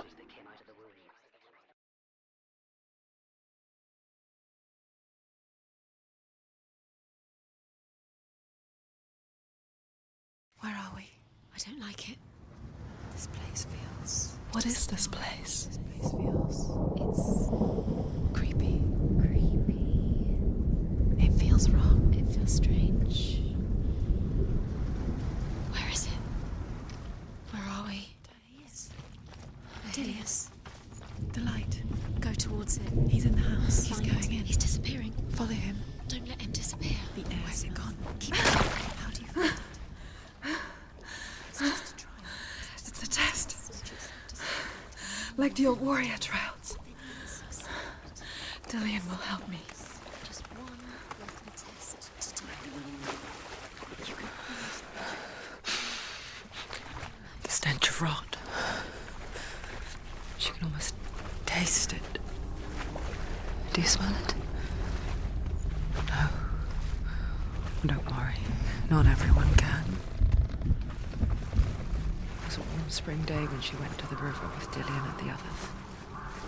To the water. She could taste the rot. But no one else could. She knew something was wrong. Something sinister. She begged them to leave, but they just laughed at her. But soon enough, as the bodies piled up, no one was laughing. And they knew that she was not like that.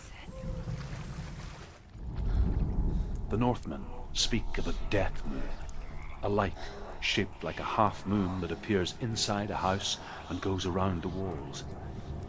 I once saw the death moon appear at a farm, and first the shepherd died, then a guest died, and then the farm hands, and then the farmer and 6 of his men drowned at sea. But that is not the end of it, because the dead return to haunt the living. If you see the death moon, then beware, because there will be death in that house.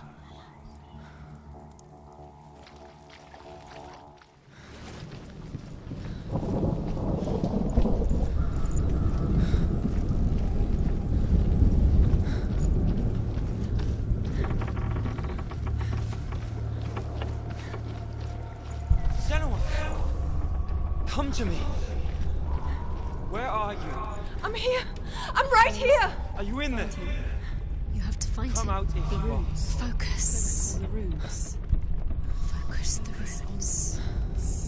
There was a Northman called Grettir, big, red-haired, immensely strong, but he was afraid of the dark.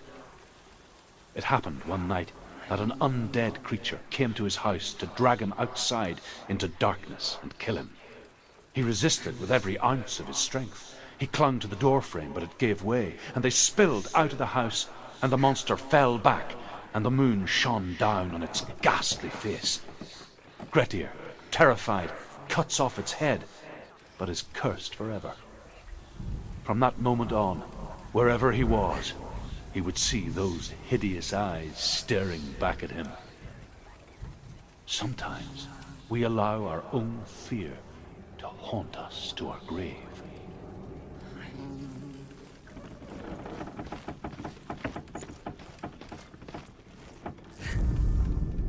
What's that sound? Dillian! They're coming for me!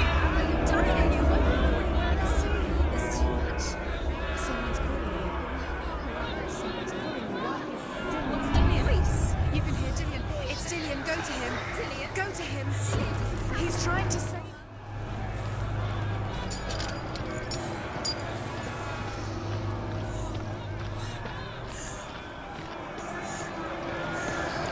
There it is. It's close. Run! Run now! Run, it's not safe here. wrong door. How are you going to fight? Where's your sword? Are you going to defend yourself? What is that creature? You can't defend yourself. It's Dillian. Find the creature. Where's Dillian? Dillian!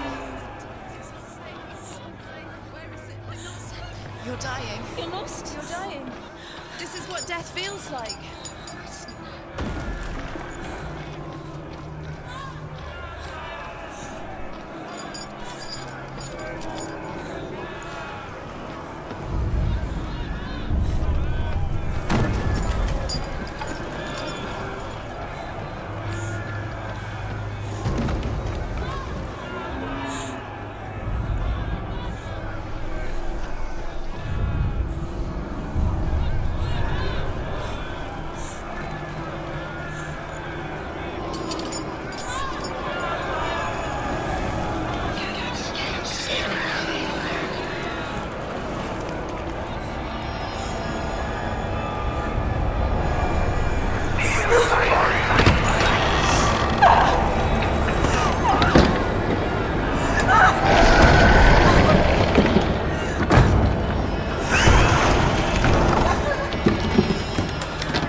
Senua!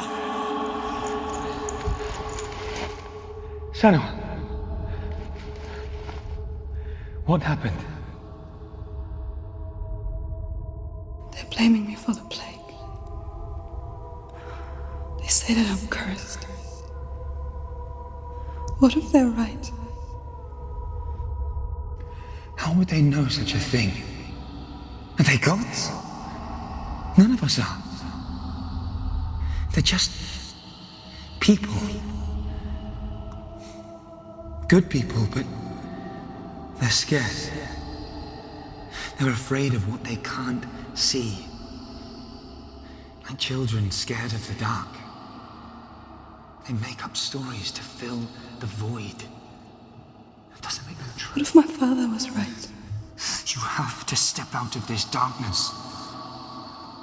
Let them see who you really are, like I am.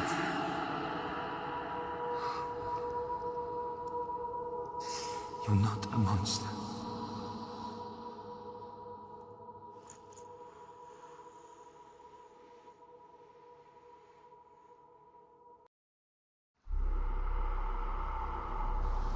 Without you, this darkness has made me a monster.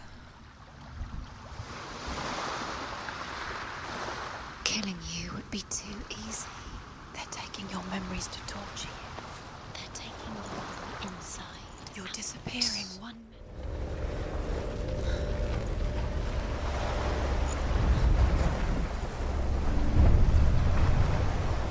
The Northmen say that their Allfather, Odin, gave his eye in exchange for a drink from Mimir's well, the Well of Wisdom.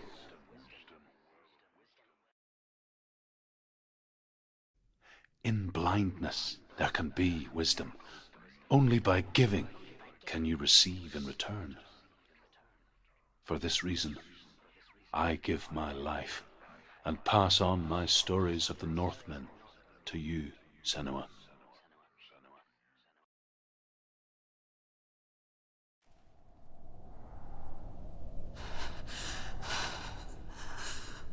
Where am I?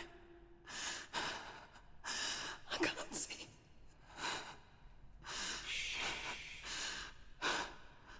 Who's there? Can you hear me? Dillian. I'm right here. Can't you see me? No. Help me. Breathe slow. It's the darkness. Stay still. Empty your thoughts.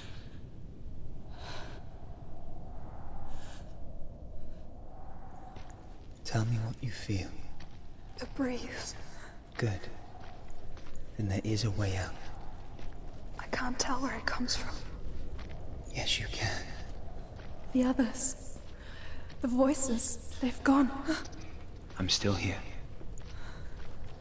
It's so quiet. So dark. It's okay. Listen to your own breath.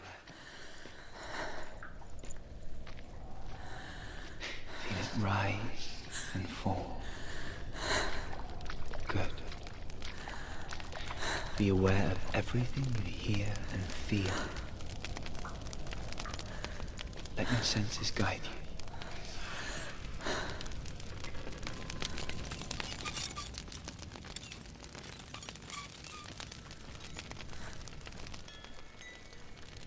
I can't go on. Lillian? Find a way. I'm not leaving you here.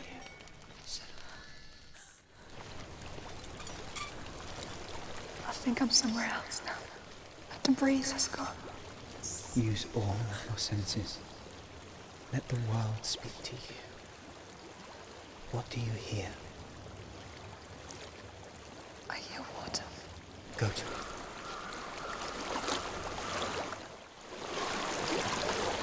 It's reached the water.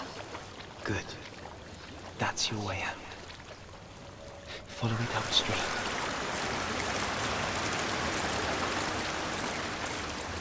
I'm so sorry. I thought I left this all behind. Don't be sorry.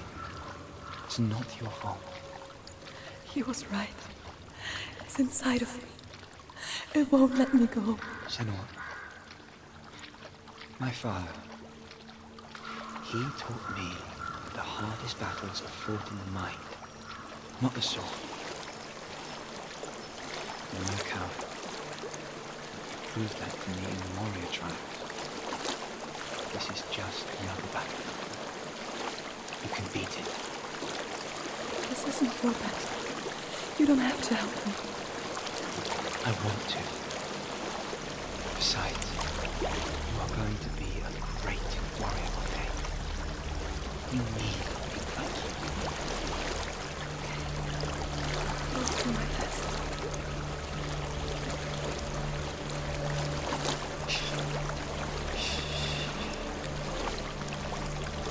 I know what you're thinking.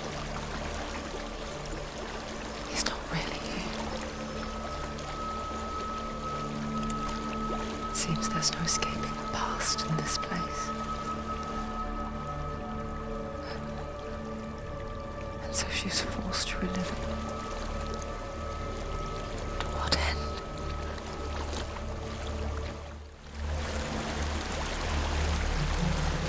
There's water. I can't go on this way. Then look for another way and tell me what you find. There is a house.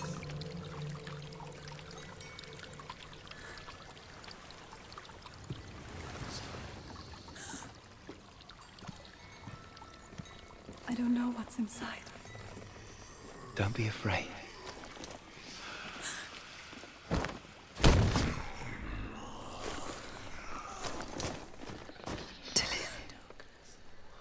There's something in here.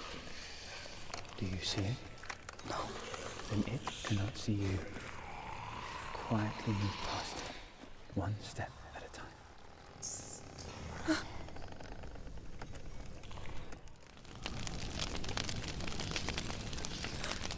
It's not following me.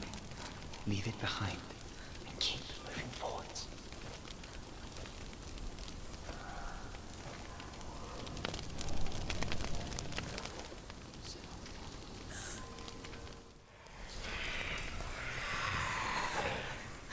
There's more of them.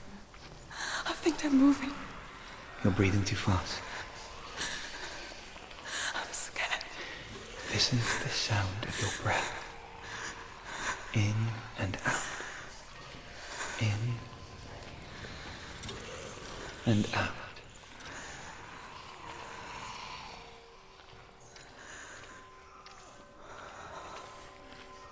It will pass. You can do this, Senua.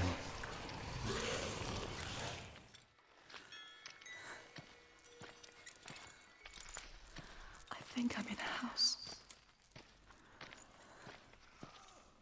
It stinks. Of death. The darkness is testing you. But you are in control.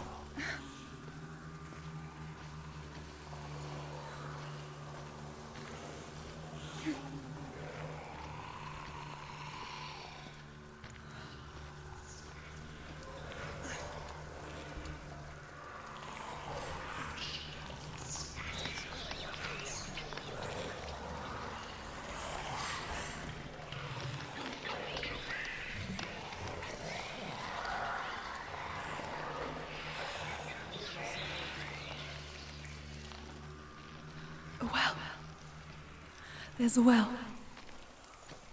Don't turn back. You're getting close.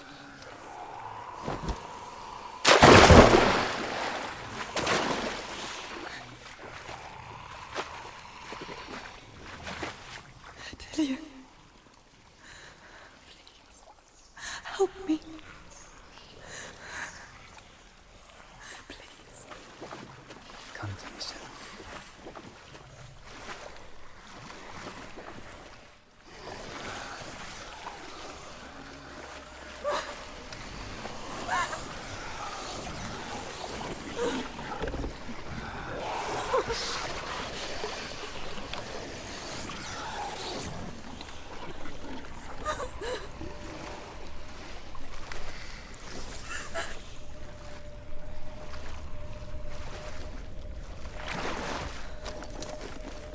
Dillian. Is that you? I can see a light. Yes, I can see you too.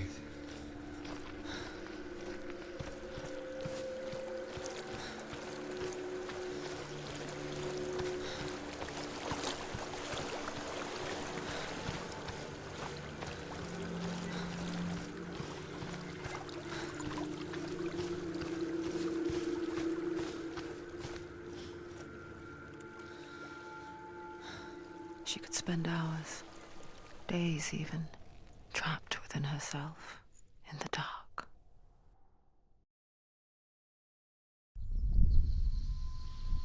You see me? Yes. Your eyes were open, but you were gone. And when it finally let her go, she could be anywhere, with no memory of how she got there. When it comes for me, I have no power over it. But here, for the first time, someone was there to help. But I heard your voice. You brought me back. You found your own way back. All you needed was a little help. A little hope.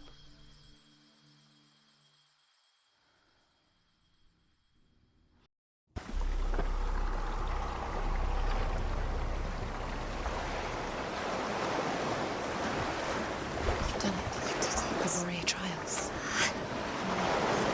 Go get the sword. You have to get the sword. With grammar reforged, you will have Odin's blessing to walk, a goddess, into the halls of Helheim and challenge Hela as an equal. So Dillian was helping me. And the sword will lead me to him. Like when we first met.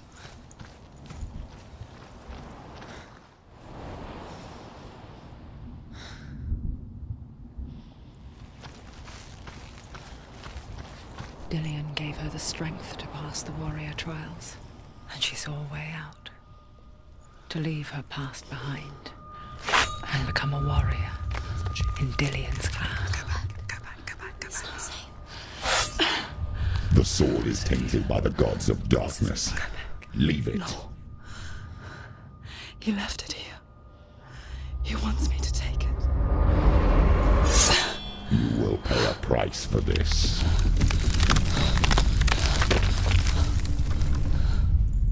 But years later, with Zinbal's parting words still haunting her, the darkness came back with a vengeance.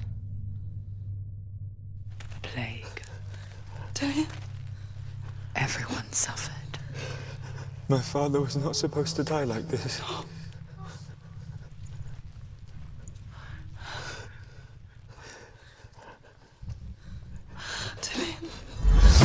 Do you see it clearly now, Senua?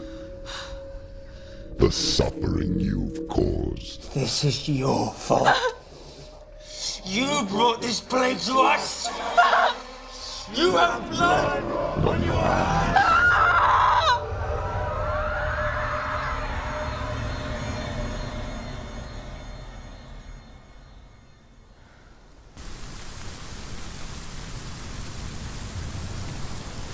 They're coming for you now. They're coming. They're coming to get you. Hold your heavy strike. Hold it! Hold the heavy strike. Hold it. Unleash the sword. Must remember, she can focus. It's inside her.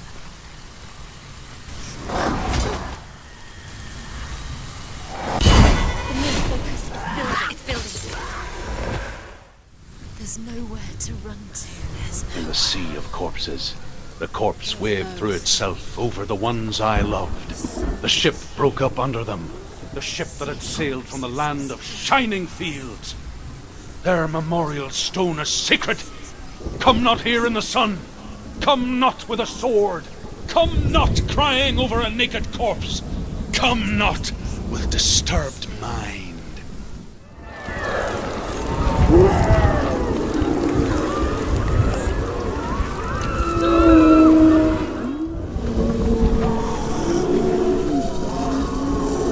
Hear the suffering, Senua. Does your precious gift of sight let you see the souls that rot here in this sea of corpses? Do you feel the blood running cold on your skin? Do you hear their endless cries? Do you smell their putrid wounds? They were once brothers, sisters, and loved ones. And look at what you have done to them. All because you were a coward, because you ran from your curse instead of facing it. When you turned your back on your father, Zimbo, you turned your back on the gods and let the darkness wreak havoc on your people. Why must they pay for your heresy?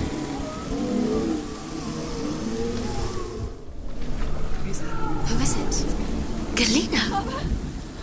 Where are you? Do you hear this?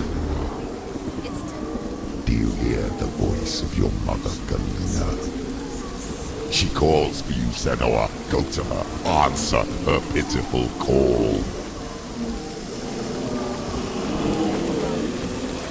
The darkness took her life, and it will take yours. It's taking you.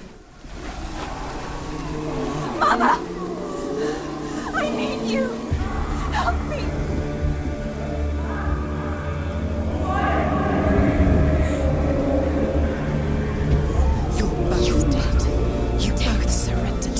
Your dear beloved mother was powerless against the darkness when it came for her. She too had a sight. She too doubted the gods and let the darkness infest her. But she didn't run. She escaped the illusion. How she gave her life to the gods. If only you had done the same, the world would have been spared this horror. It's not too late. She's calling for you. Why don't you join her?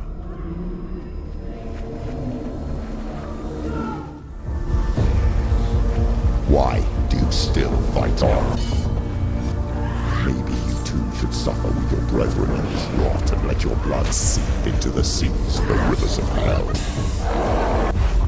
Isn't that what you deserve after all you've done? Give the darkness what it wants, let it swallow your soul and destroy all that you are. Why are you fighting for someone who is already dead? Just look around you.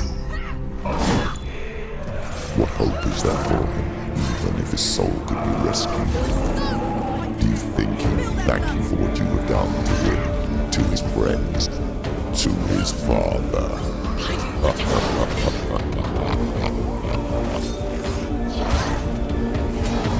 He's down. Finish him. Strike him.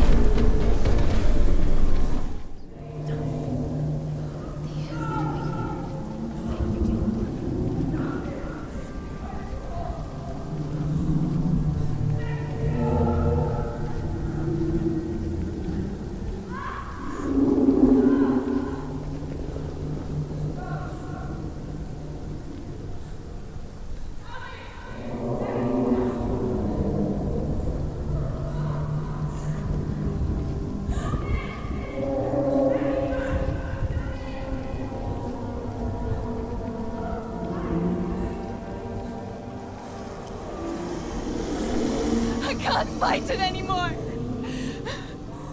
Not on my own. Where are you, Mother? I want to be with you.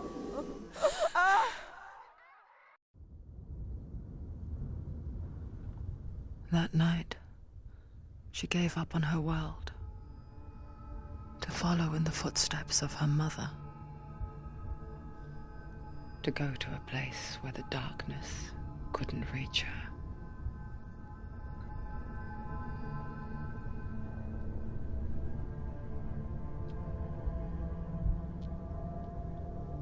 Senua,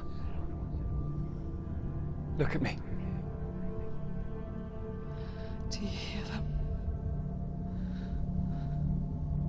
They're calling for me. We've lost so many. And I've lost my father. I can't lose you. You said it. I have blood on my hands. I didn't say that. You've done nothing wrong.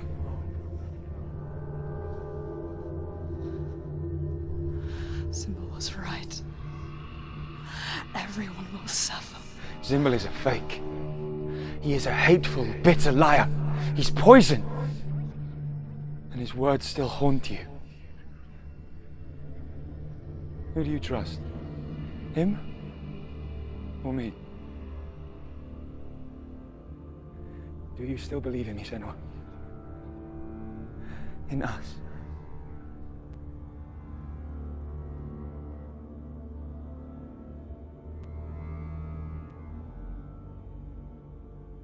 Come back to me. Please.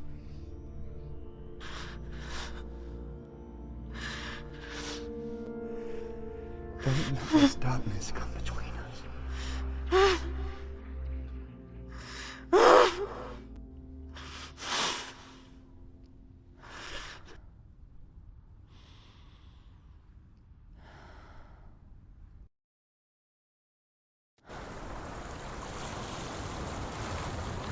The hardest battles are fought in the mind. He gave her the sword with which to fight in more ways than one. And she gave him her word, never to surrender. All she needed was a little help, a little hope.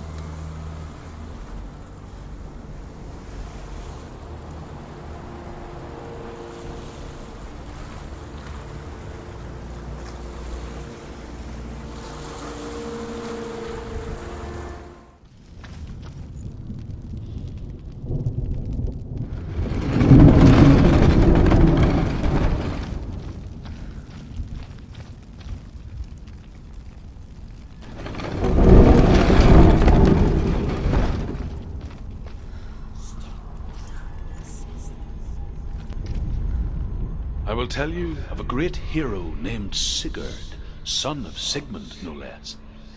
Born after his father's death, Sigurd is cared for by the dwarf Rain. But Rain does not love the boy. Instead, he plans to use him for his own ends. You see, Rain's father possessed a great treasure given to him by the gods.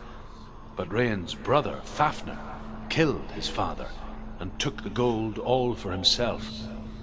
Fafnir hid the treasure out on a heath and could not leave it. And from the evil in his heart, he turned into a dark creature, a dragon.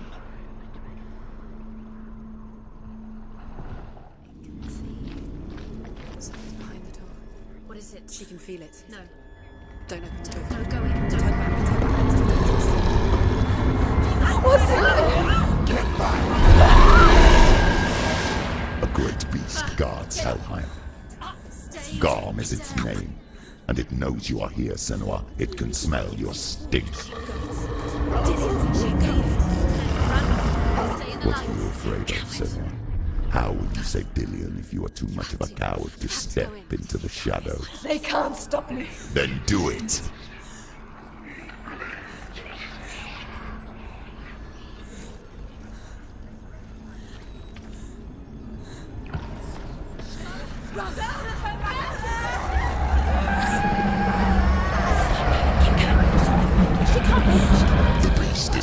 calling you from the shadows. Your sword is useless here.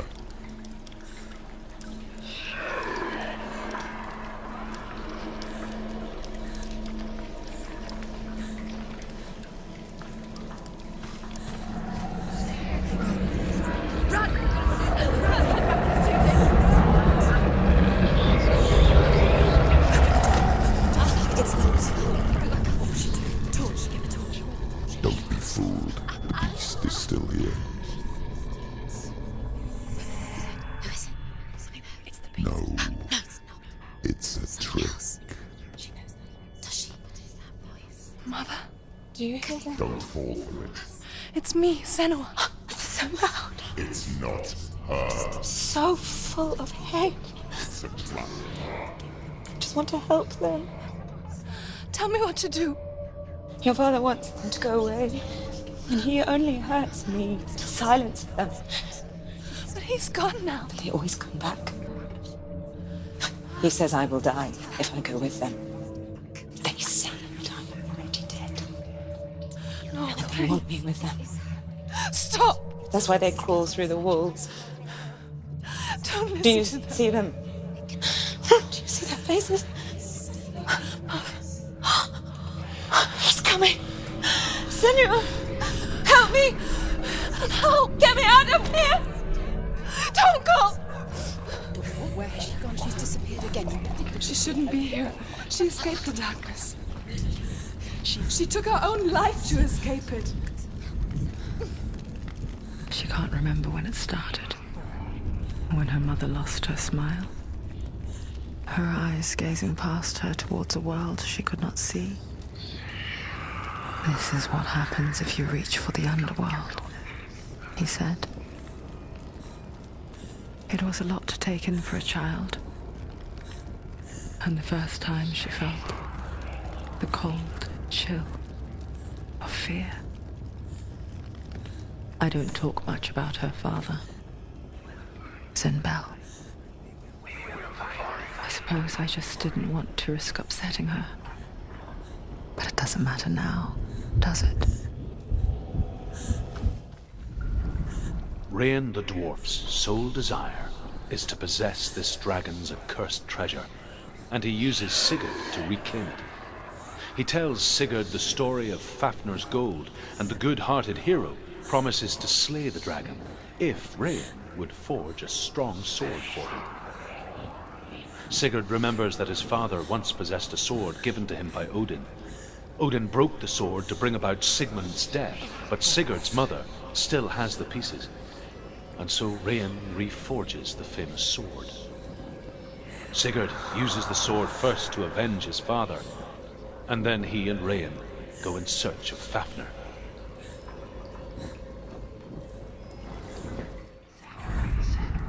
The dragon Fafnir is so large and deadly that it would be impossible to kill him face to face. But each day, Fafnir crawls across the heath to find water. So Sigurd digs a pit in the dragon's path and lies in wait in it. When Fafnir slithers overhead, Sigurd sinks his sword into the dragon up to the hilt. Sigurd leaps from the pit, and Fafnir sees his killer.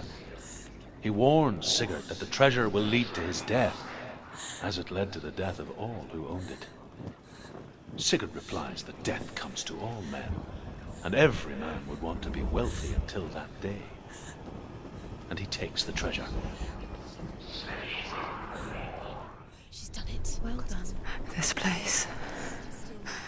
It reminds her of the isolating, suffocating darkness that she lived through as a young girl.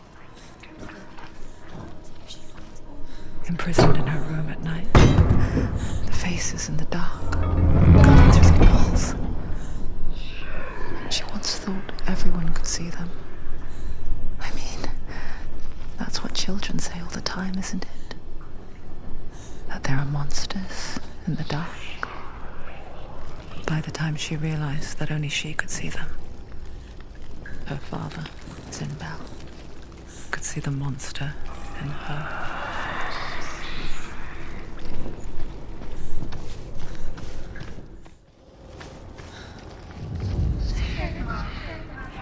You have all the roots. Do you feel The beast is crawling into your mind, searching for weakness. It found your mother and used her to trap you in here. Did you see her die? I don't remember. I was only 5. They told me she escaped the darkness, that she's with the gods. But what if they lied? What if the darkness took her and trapped her here? Stupid girl! Where is she? She's gone. It's a trap. The beast is coming. Stupid beast. Run away from me!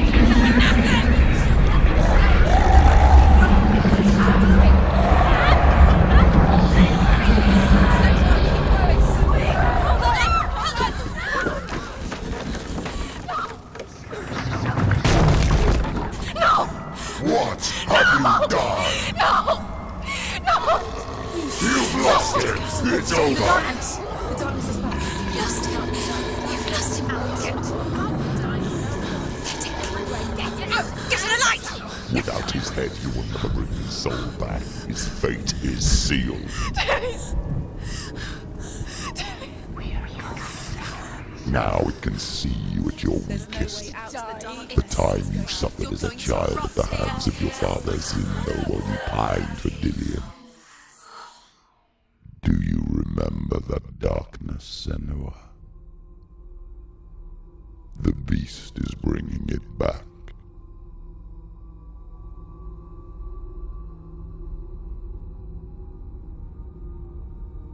Mother, why did you leave me? This darkness, it's spreading.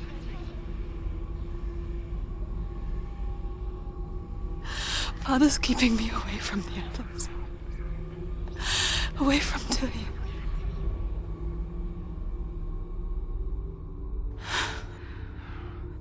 I won't give up.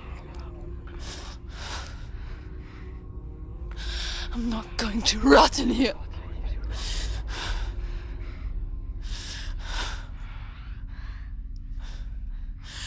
I'm going to find Dillian.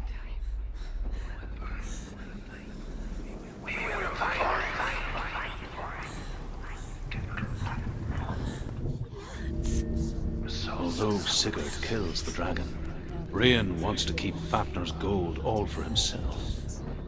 Rain also wants the strength and wisdom of the dragon, so he drinks its blood and asks Sigurd to roast Fafnir's heart for him. Sigurd does so, but when he touches the roasted heart to see if it is done, he burns his finger. Without thinking, he licks his finger and tastes the dragon's blood. In that moment, he understands the language of birds and hears them talk nearby.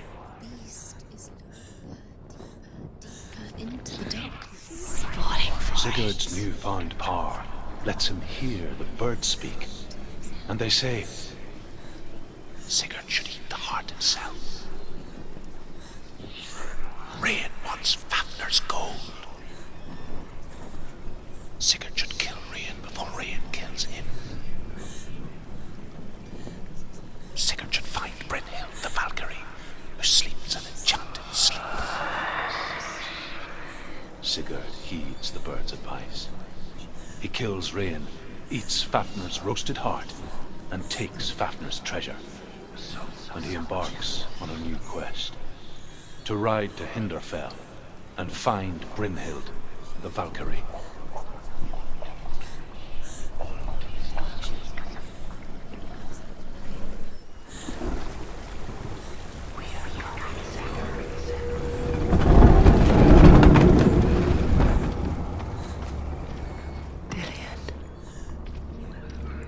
Can't help but think of him.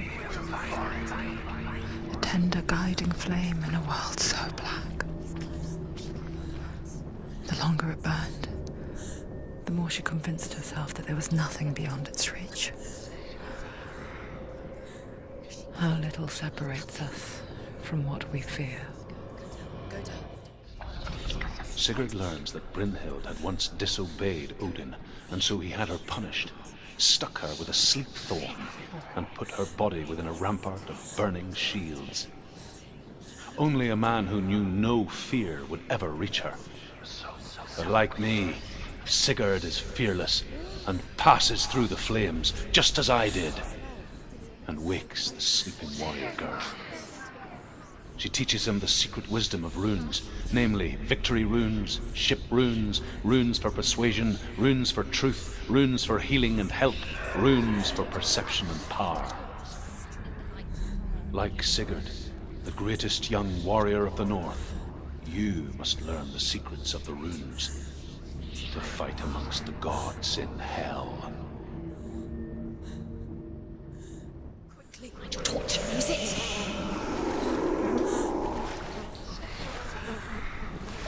Come back to me. Come back. Do you hear me? I hear you. Come back to me, Senua. I'm coming for you. Follow my voice. I'm coming. Come back.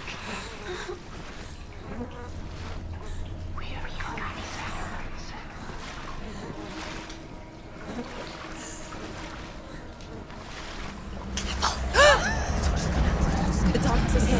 Keep going. Ignore the memories. Your eyes. Use your eyes. Keep going. I can't read the light. Can you see the light? There it is. Dillian! Keep going. I see you! The beast has Dillian. No! It's time. You're not taking it from me! I warn you, Senua. I can smell your... No! You betrayed your god. I am leaving with him! You turned your back on me. That is why Dillian will rot in hell. Has to fight. Fight! Fight for Dillian. Come into my shadow. Defend yourself. Nobody cares.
People think of evil as an unnatural, invisible force, and so invoke the gods for protection.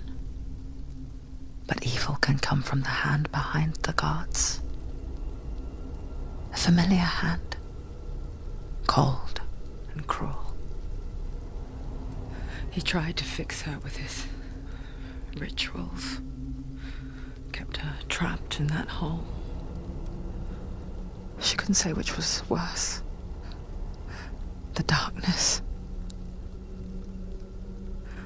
or the monster that her father had become. She couldn't fight them both. And so she left, headed for the one ray of light that shone down on her. If she had stayed, she wouldn't have survived. But maybe Dillian would still be alive. I'm so sorry, my love.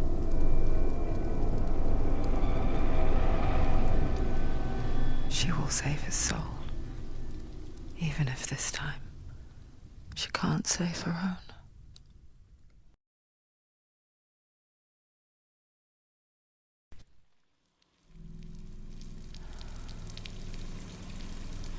Forgive me, Senua. I know you have no reason to trust me anymore. Shadow, listen. But believe this, it was my mission to make you hate the darkness with a passion so great it would focus your mind on this quest. For without it, I fear you would have let go as slack. All this time, I've wanted to protect you from the truth that would have destroyed you a long time ago. But you have conquered your darkness at every turn. You deserve to see behind the veil of darkness. Then take me to the mountain. To trust him. As deep as we can go. I won't stand in your way. She has to trust him. You will not survive what is in there. I know. What else can she do? Nothing. She doesn't want to tell us. She has nothing. She has nothing left. She's come this far. She wants to go forward.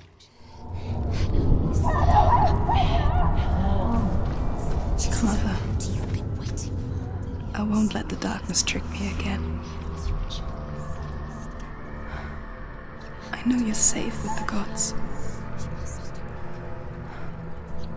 I can feel Hela's gaze, searching for secrets inside of me.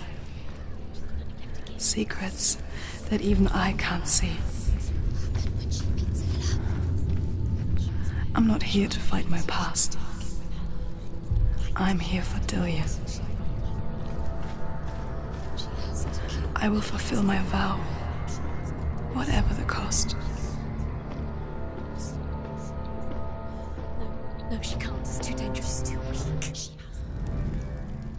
The Northmen say the world will come to an end.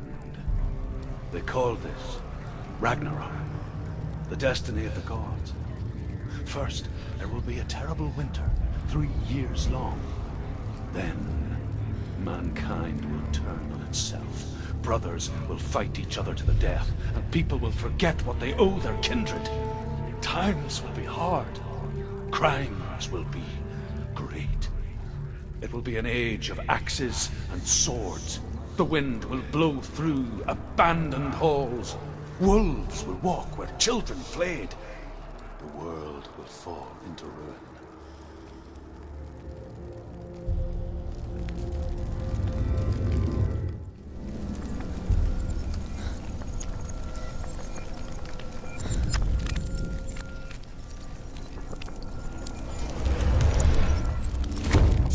She did it. She did it.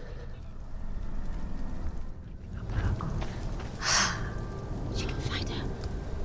She can fight her at Ragnarok. She can see it. The bridge. She can't cross the bridge. It's broken. She has to fix it. It's too dangerous. She's done it before. You have to fight on. Be powerful. The final battle. Get his soul back. It's the final task. Yes, it is. This isn't just a broken bridge, is it? Mother, you showed me how to see further. To see the hidden wonders in our world and explore new paths into the unknown. There's an illusion. She's found it. To lead so that others may follow, or to warn so that they may avoid. That is our gift and our duty. I'm not going to look away in fear anymore.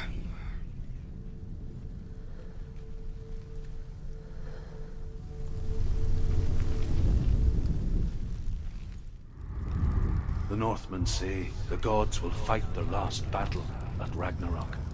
Their watchmen will blow the horn that can be heard through the whole world. And Odin will speak with the severed head of Mimir, which gives him good counsel.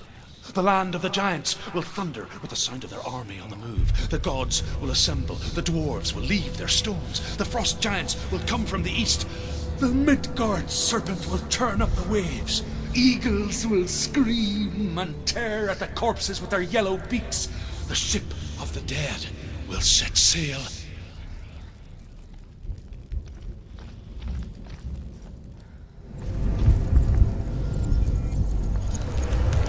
She can do it. She can do it. She can still see the secrets. The Northmen say that at Ragnarok, the gods will face a ship full of their foes, which Loki has steered to Asgard. It carries the fire giants, the wolf that will eat the sun, and all kinds of dark creatures. Surt will join them with his sword of fire. The cliffs will crash, trolls will walk the land, men will tread the road to hell, and the heavens will split open.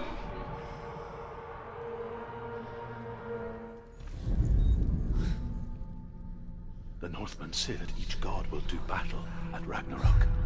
Odin will fight the monstrous wolf and be killed, but his son will avenge him and plunge his sword into the heart of the beast. Freyr will face Surt, but he had given his sword away for love, and without it, he cannot defend himself against the flames.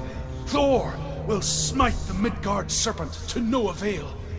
The sun will grow black, the earth will sink into the sea, the stars will disappear, fire and water will meet, steam will shoot up, flames will play against the sky, the heavens and earth and all the world will be burned, all the gods will be dead, and the warriors of Valhalla and the people everywhere.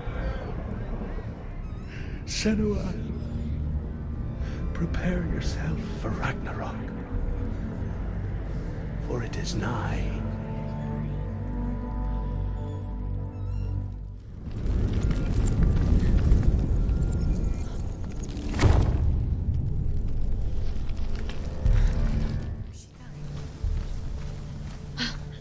She's getting closer to Hela.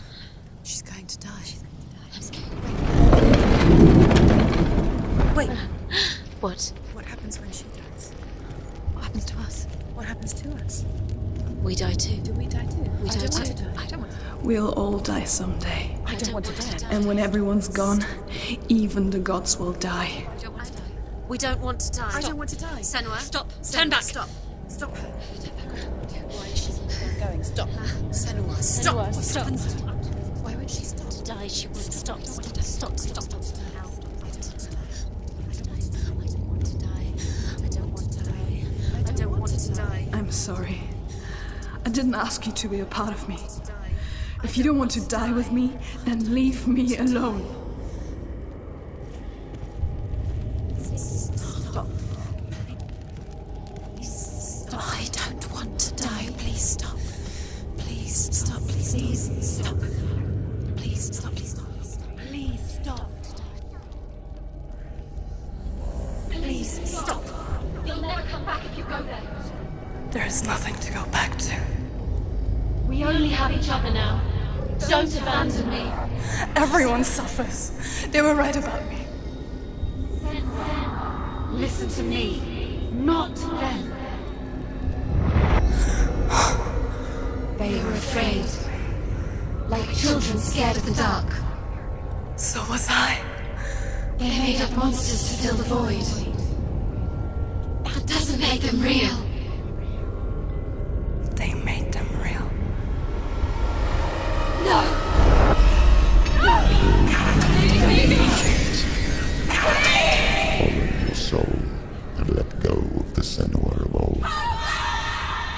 For there lies your weakness, and the darkness will find it.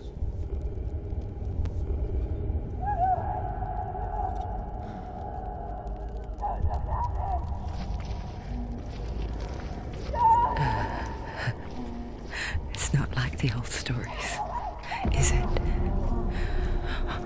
The noble warrior facing evil in search of victory and honor. Clear dividing lines. No. Oh, this place is not quite like that. It's as if it knows that true torment lies within. Memories you cannot defeat, cannot escape. This is her hell.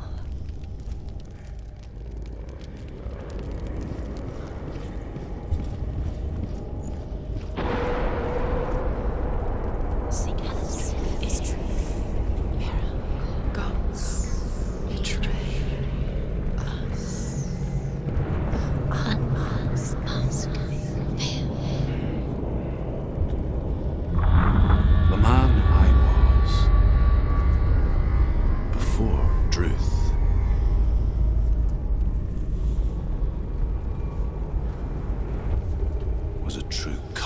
Senua.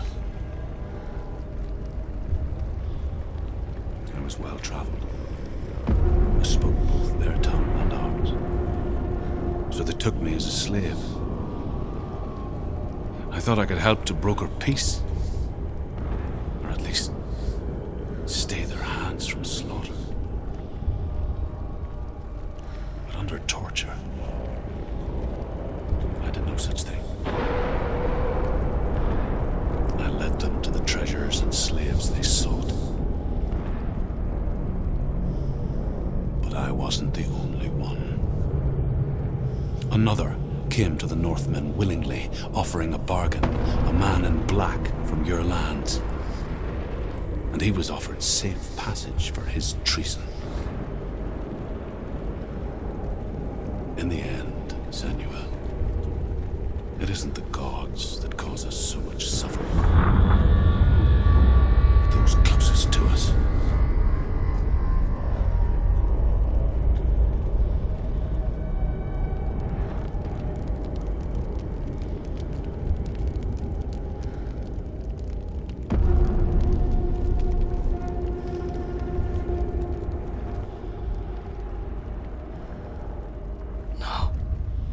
I'm here for Dillian.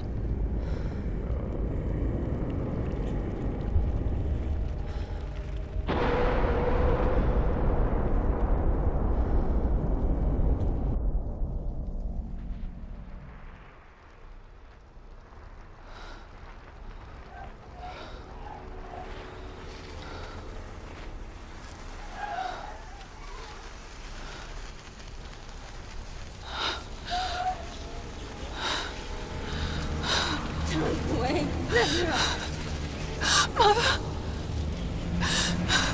Don't see me like this.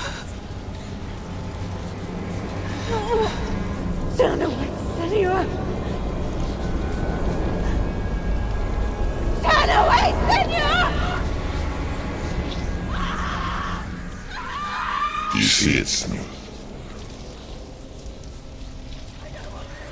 Do you see the darkness? Faces of fear and suffering. You can see it.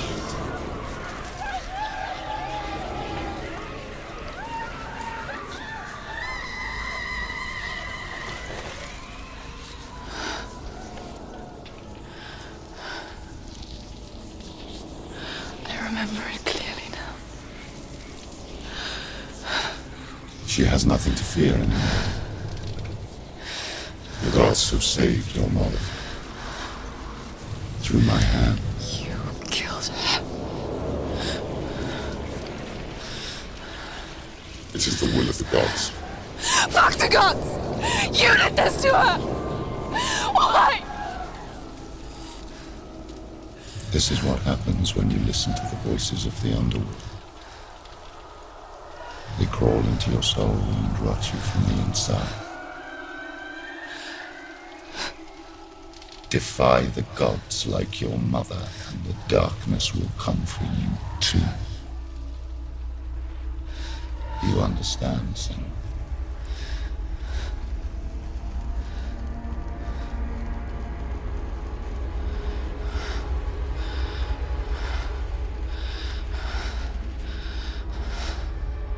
I do understand.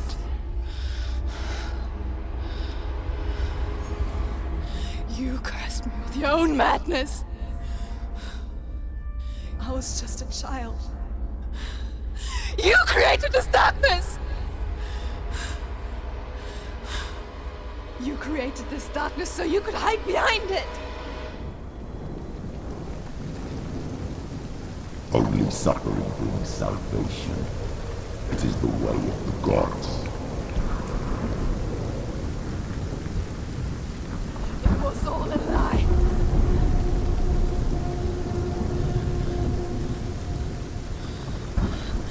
You are a lie! She didn't defy the gods. She defied you.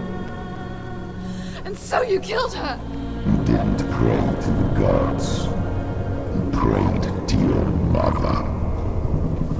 Your mother, who was too weak to fight the darkness and abandoned you. You tortured her. You killed her. You are the darkness.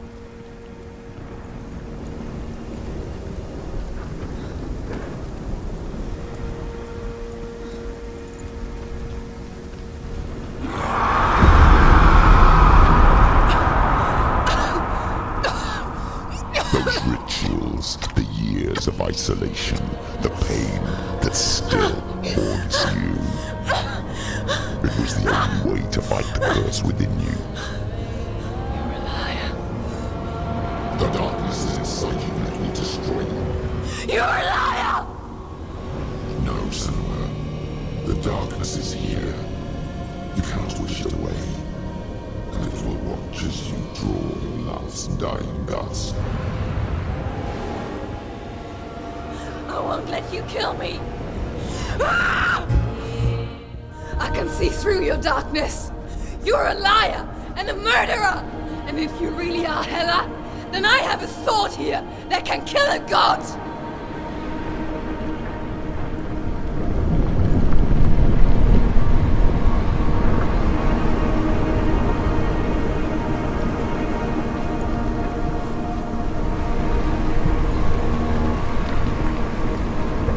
Look at you. Running forward, moving backwards to wallow in your miserable past. You're making a mistake searching for Dillion. The same mistake that killed him in the first place.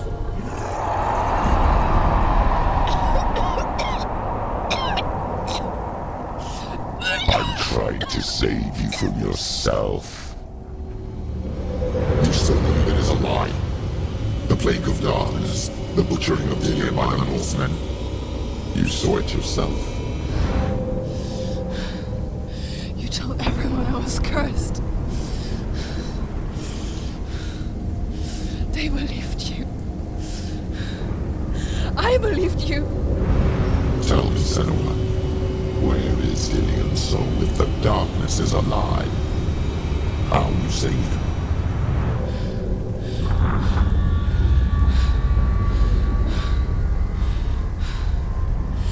He's here. I know he's here.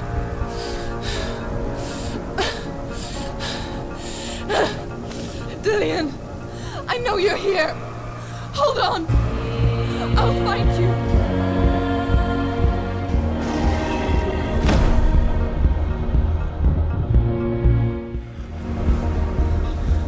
Dillion! Where is he? You're trying to trick me again with your lies. I know he's here. You took him from me. You have him. Dillion is gone. Dillion is dead. Let him go now. I'm warning you. Watch out. Or what? What can he do to me that you haven't already? Find me. Come on.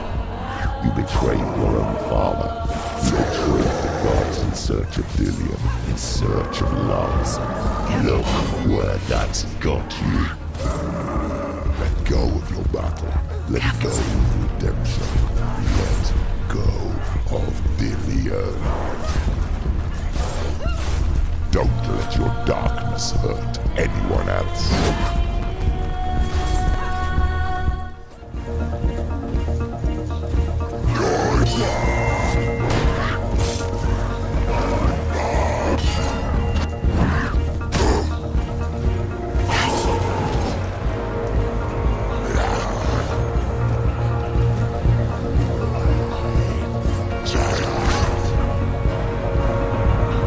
Let go, Senua.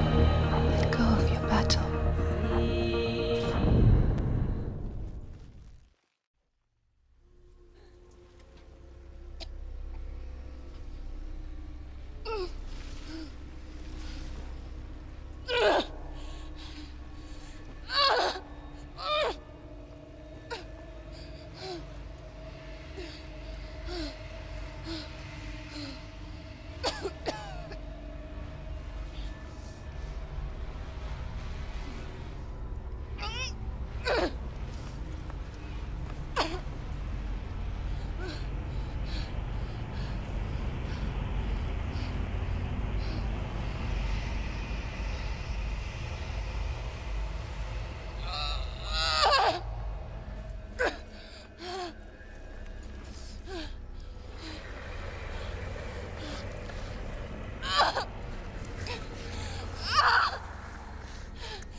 you want me to believe? After all you've done to me and to him?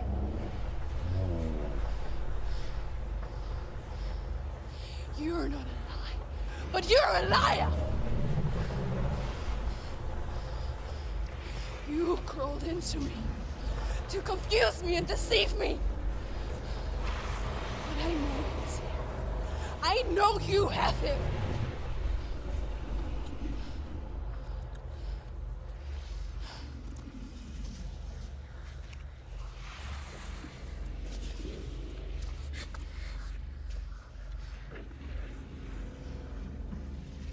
I'll give you my life. That's what you want, isn't it? My soul. Take it. I'll be a slave for you. I'll fight with you at Ragnarok. If you release him.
I've got nothing left.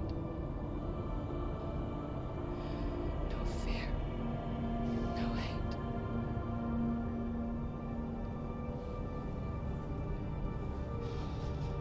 No quest.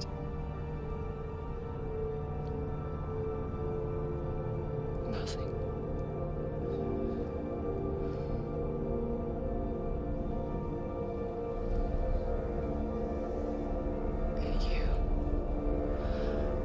No power over me.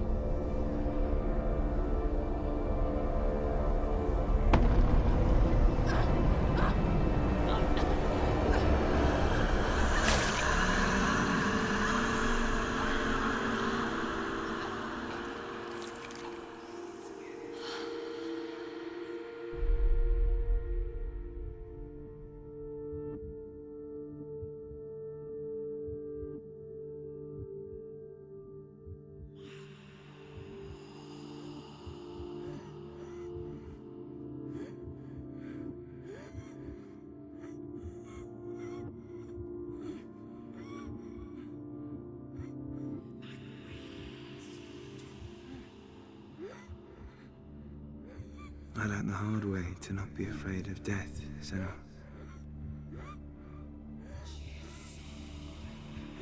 Because a life without loss is one without love.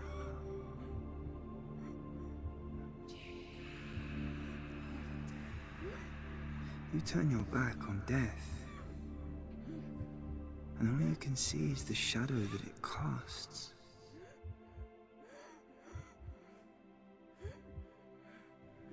The longer you hide from it, the longer the shadow grows until all you can see is darkness.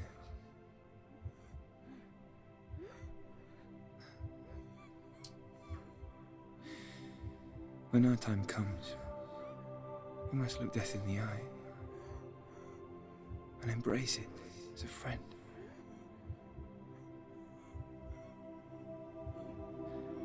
Only then can we let go of our fear.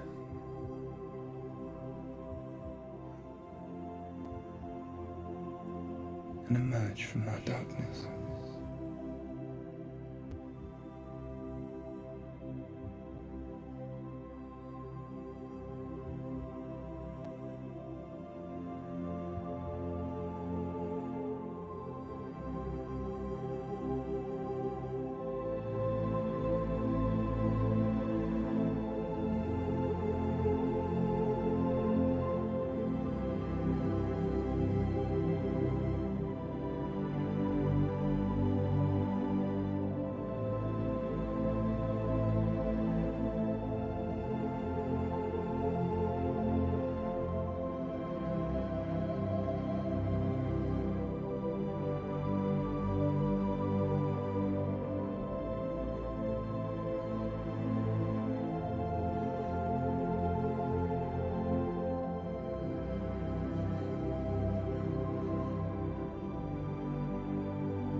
Never forget what it is like to see the world as a child, Senua. Every autumn leaf is like a work of art. Every rolling cloud a moving picture. Every day a new story. We too emerge from this magic, like a wave from the ocean, only to return to the sea.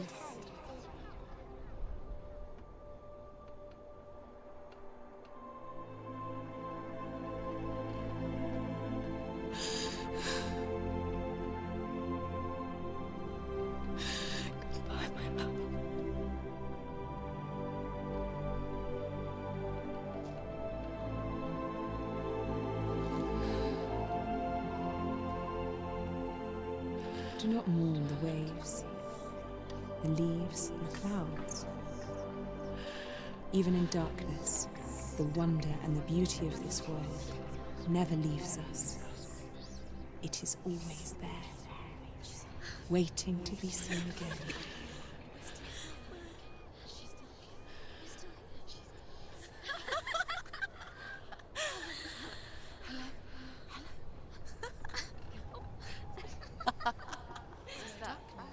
Oh no. Oh.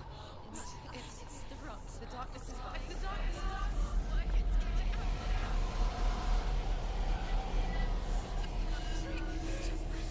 Wait. What is it? It feels... It's different. It feels... It's okay. Is it okay? This is where my story once began. It's different. And so it has to end here.